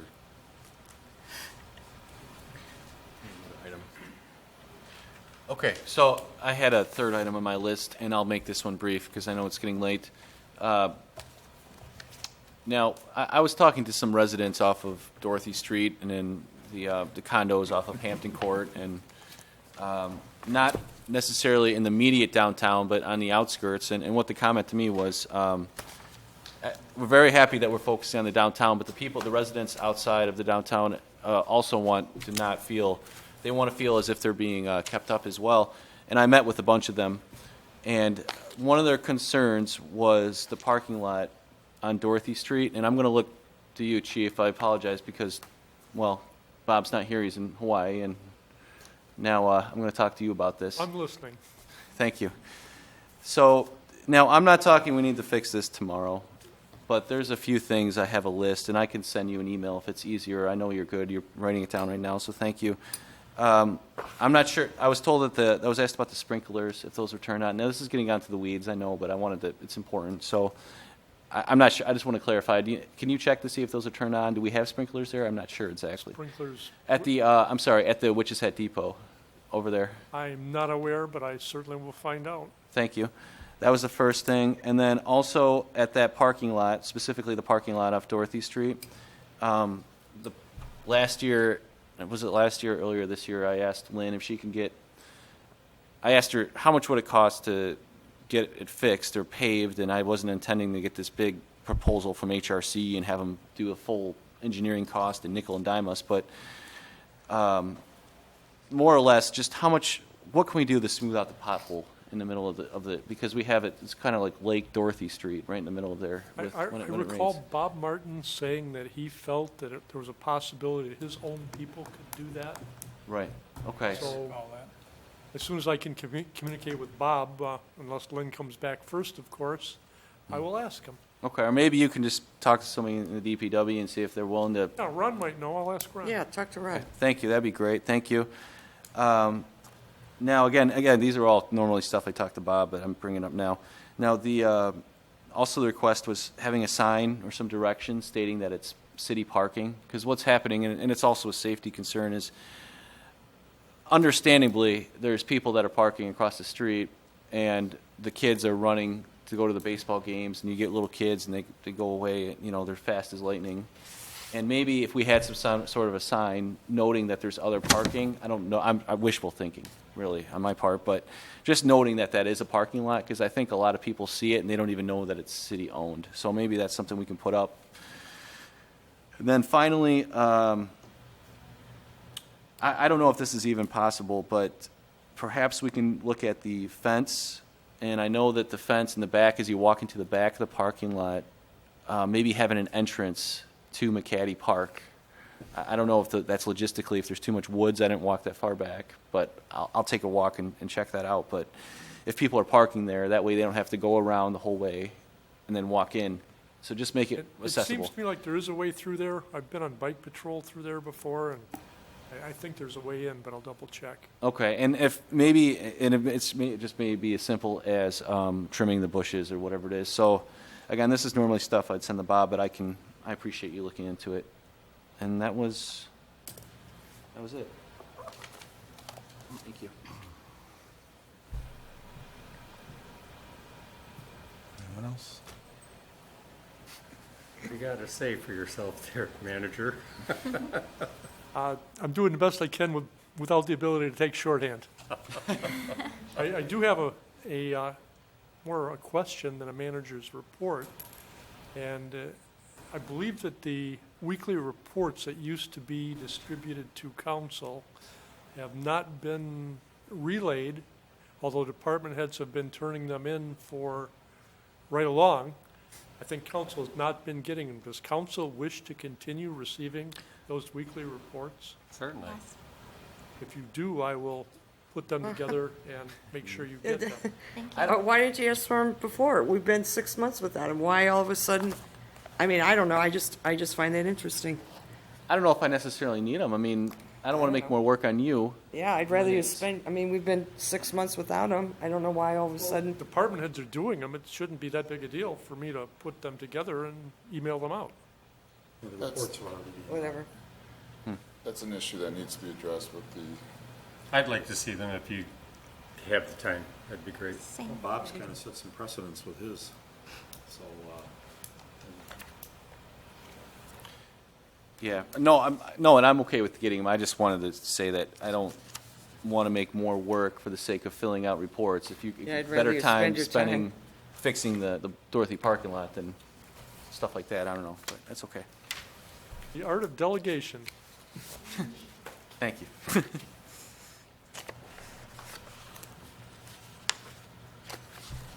James, anybody have anything else? I had an issue, but I was going to bring it up at the manager's report. No, we're still finishing on the.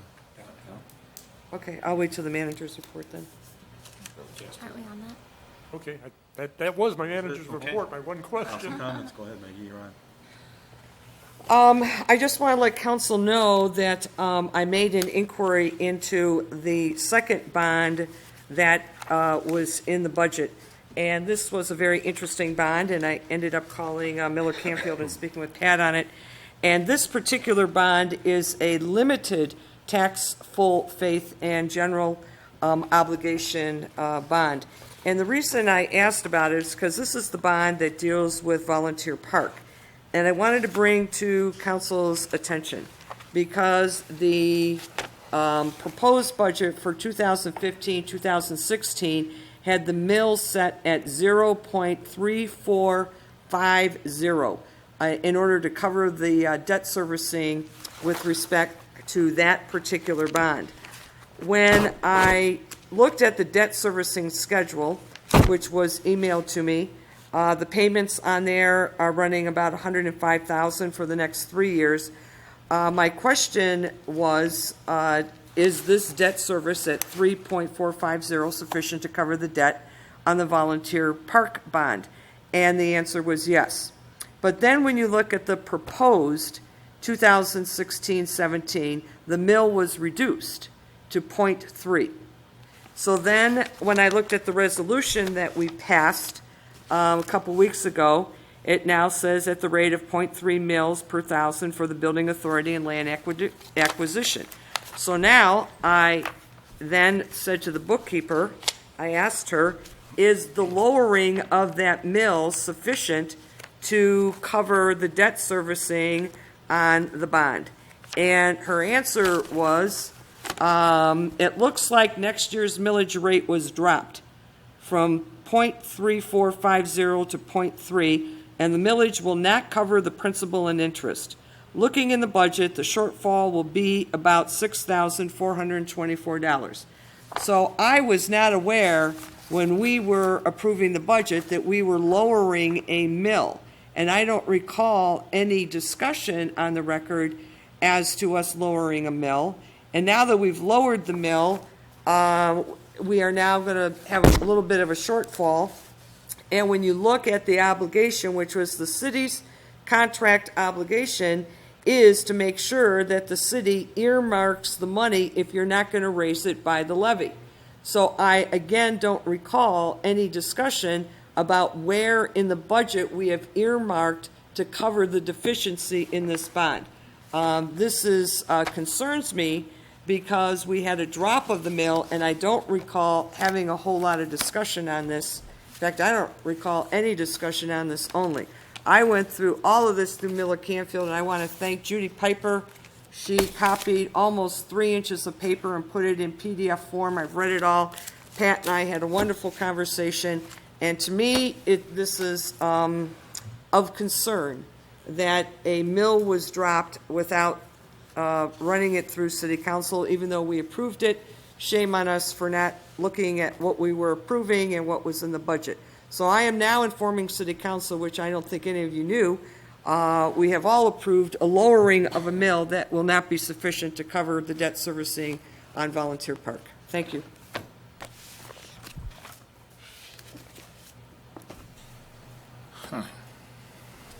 It's news to me. That's what I'm telling you. Just want to again thank the South Lyon Fire I Department. have council comments. Oh, I thought That was my manager's report. Manager's report. I just have 2 things. I'd like to thank Lucas Coney Island for hiring one of the hotel's workers. Please support Lucas Coney Island and tell them how appreciative you are that they reached out and hired one of the hotel's employees. I don't think it's a full-time job, but at least they extended, and the gentleman is there working now. And last, I want to tell everybody, please have a great 4th of July. Be safe, and thank you, everyone. See you at the next meeting. I'm done. Okay. Again, I want to thank the South Lyon Fire Department and the South Lyon Police Department for their response for the fire early morning on Thursday. I do have a question about significant events in the city going forward. Fortunately, I found out about the fire when I woke up Thursday, or was it Friday morning, Thursday morning, and I was going through the news, and my first notice of the fire was basically reading it online in either Channel 2 or Channel 7, and I think we need to come up with a system in the future to notify, city government and city council about significant events occurring in the city. Obviously, that was a significant event because it was in our downtown area, and until I actually went down there, I had no idea on the extent of the damage or if any other businesses were involved, anything about it. So maybe in the future we can come up with a way of notifying us about significant events and not learning about it for the first time. I'll be happy to address that. Okay. Normally, it's the department head involved that makes the initial notification. Chief Kennedy and I have an informal agreement that, realizing how busy he is on the fire ground, actually supervising the scene and maintaining safety and all the things that he needs to do, I make the initial notification to the city manager.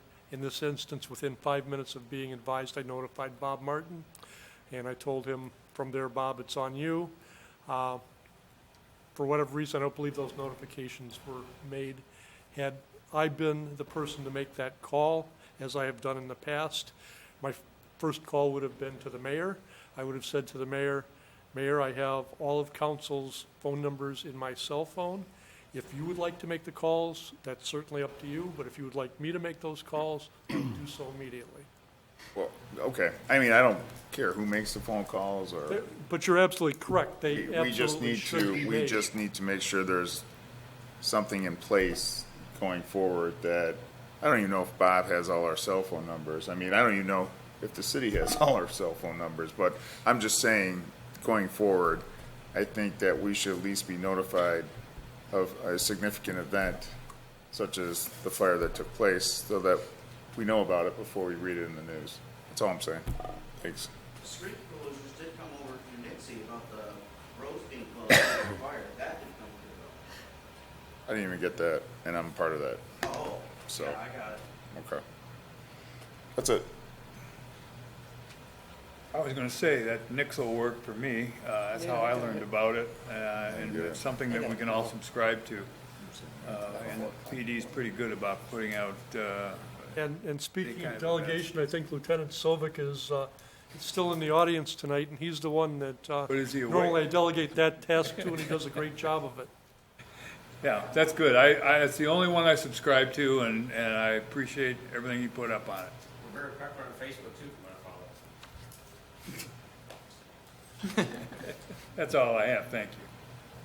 So what you alluded to is that we had that conversation about it. It was like, I also, Phil Weipert and his wife and myself, we live right downtown in 100-year-old houses, and it was hot that night, and we had the houses all bundled up. We didn't hear nothing. The alarm, we didn't hear sirens really. Same thing, I had someone texting me late, well after the fire had already gone full circle almost, at what had taken place.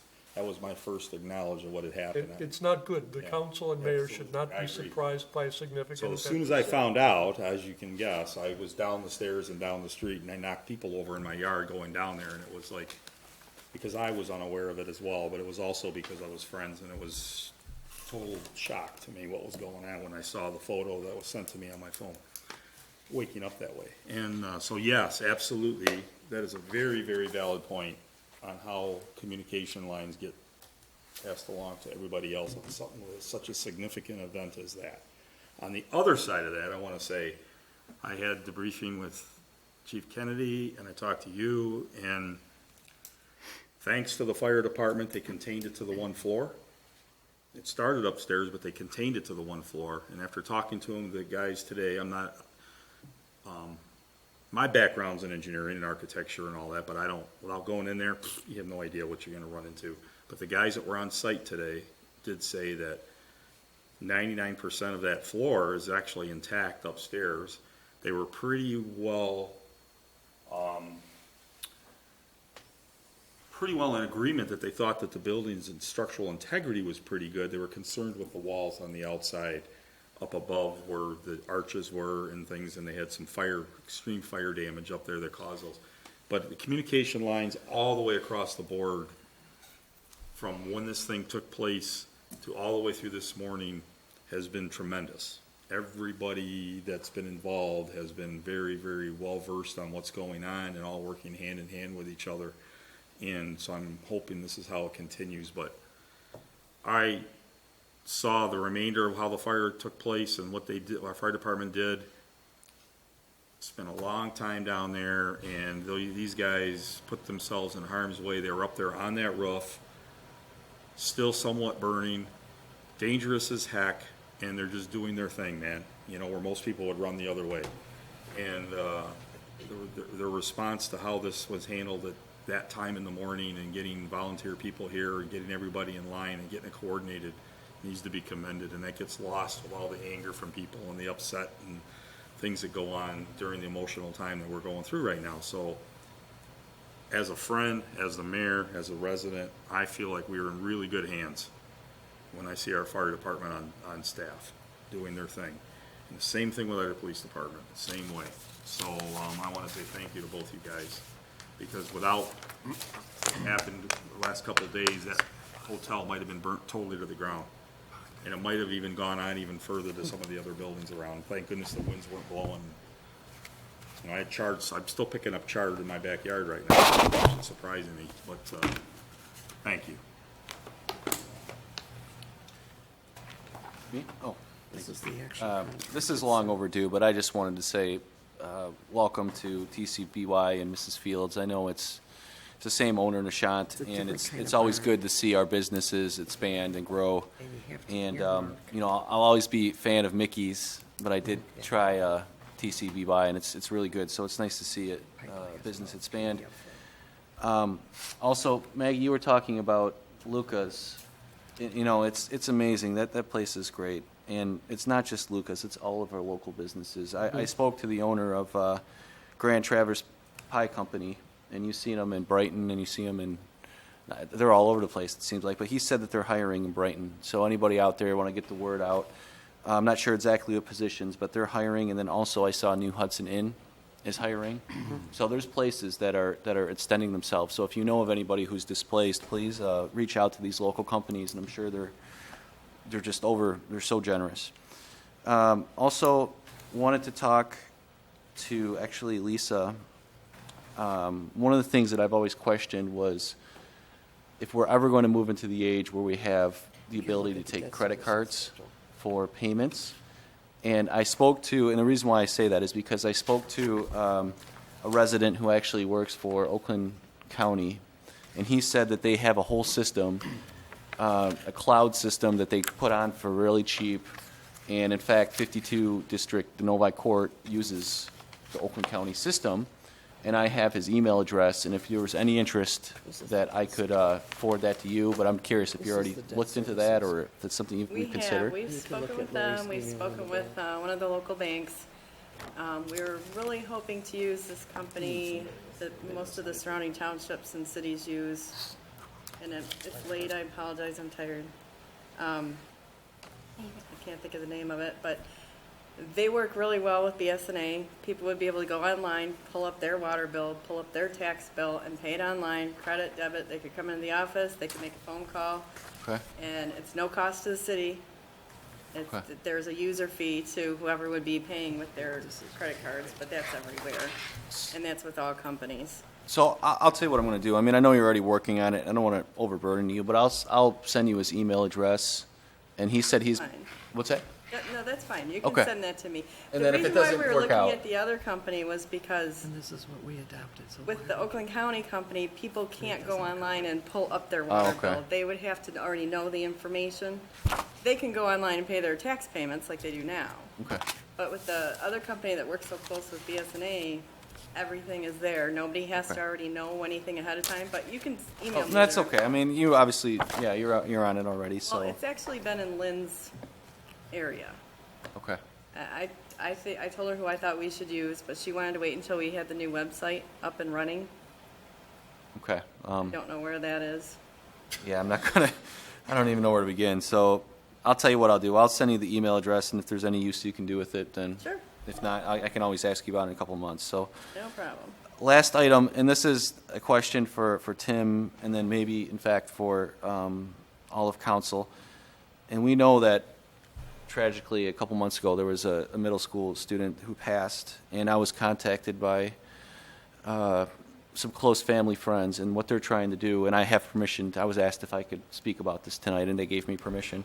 And they're trying to somehow get one of the softball fields named after her. Now, dual path, they also want to talk to the school board and see, first preference is to get Millennium, but the school board has a policy where it's only for the naming of new fields. Again, bureaucracy gets in the way all the time, unfortunately. So I was just curious, do you know if we have something in our city code about naming fields, or, because I was thinking if we can't get it through Millennium, then perhaps McCaddy Park, one of those ball fields, potentially, if everybody on council agreed, could be pursued. Do you know? I'm not aware of anything in the code or policy otherwise. Okay. But I can certainly take a look. Yeah, that'd be great. And I don't, I mean, I just will. I don't mean to put council on the spot, but I will. I mean, looking for some sort of a consensus. I mean, this is a very tragic event. Would there be any support for naming, objections to naming a field after her? No objections whatsoever. Okay.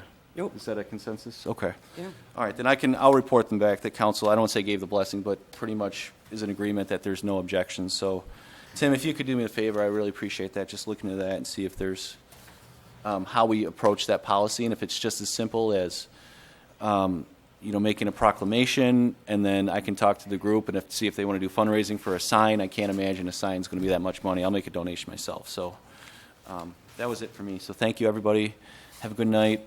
I really think we got some stuff accomplished tonight, despite I know the tension's running high, and sometimes clashing personalities. We still did get a lot done, and I think we're making some good for the community. So thank you.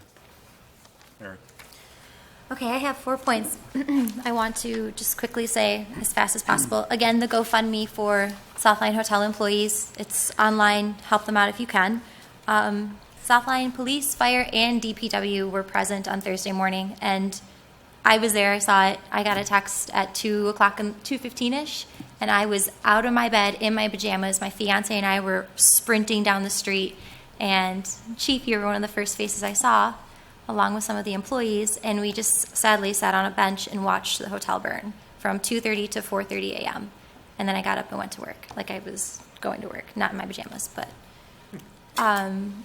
needless to say, though, like, that hits home. I mean, coming from South Lyon, being born and raised in South Lyon, and having endless or countless soccer banquets and events there, showers, you name it, it's kind of, I mean, it's disheartening. And having a lot of friends who work there that I know who've worked there for at least a decade, it's seriously unsettling. So I appreciate the fact that we come from a community that is banded together, and I would hope that would transfer over to council as well, because as much as our community is fantastic and wonderful, we also are the governing body of our community, and we have to stand together and be respectful to one another and be professional. And I think a few of us should be ashamed of ourselves that someone who's half of your age is telling you to be professional. So again, I'm just going to reiterate that it needs to be a professional front on all ends. Our community is fantastic. They're banding together in this time of turmoil. We, as a governing body, need to stand together, and it's fine to disagree with each other, but it's inappropriate to be unprofessional and demeaning to everyone, including department heads. So with that being said, It was lowered. So with that being said, I do want to touch base upon Lynn Ladner. I understand she's not here tonight, and I don't want to make any comments. It's not appropriate to do so without her present. However, I do want to make it clear to the public that I know a few of us have a lot of unanswered questions, and I'm sure the public has a lot of questions as well, especially because a few citizens and residents have approached me about this. So I would like to address those when she comes back. There's a slew of questions that need to be answered, and it's not put to the wayside. We're just waiting for the appropriate time and place to let that happen. So that just needs to go on the record that it's not on the back burner. And I guess that's it. Thank you, and have a good 4th of July. Well, I wanted to get in line and thank Fire Department, Police Department, and DPW for their attention over at the hotel. And I was really stricken. It didn't come as a surprise to me, except for the depth and persistence. And you saw a vast breadth of age groups, a chronic parade of people coming and chronicling the event that had taken place. And you could see them running through their heads all the memories of the events that they had conducted in that location and that. And it was, I mean, I've lived here for quite a while, so I'm pretty well steeped in what's going on over at the hotel. But to have seen from seniors to my kids, you know, thinking, oh my gosh, where on earth are we going to gather now? You know, So that was, it just really drove the point home that this is a really, really important institution for us. And I really applaud Bob and people like that that are really trying to provide the resource, whether it's information or financial. Mary's comment about trying to find homes for the displaced workers right now so that they've got some place to earn a living at. And so I just wanted to speak to that point. It's really, I'm very confident that things will end up landing where they need to land, and we'll all be satisfied with the outcome. But it's good to see that everybody's already kind of rallying to help find the solution for that whole thing. That's all I have. Thanks. How about I make a motion that we adjourn to closed session to discuss collective bargaining negotiations and strategy as allowed under MCL 15.268 parentheses C. I'll second that. All in favor? We have to do a roll. Roll call vote. Kibble? Yes. Sedaka? Yes. Busy? Yes. Alice? Yes. Waddell? Yes. Kramer? Yes. Kurzweil? Yep.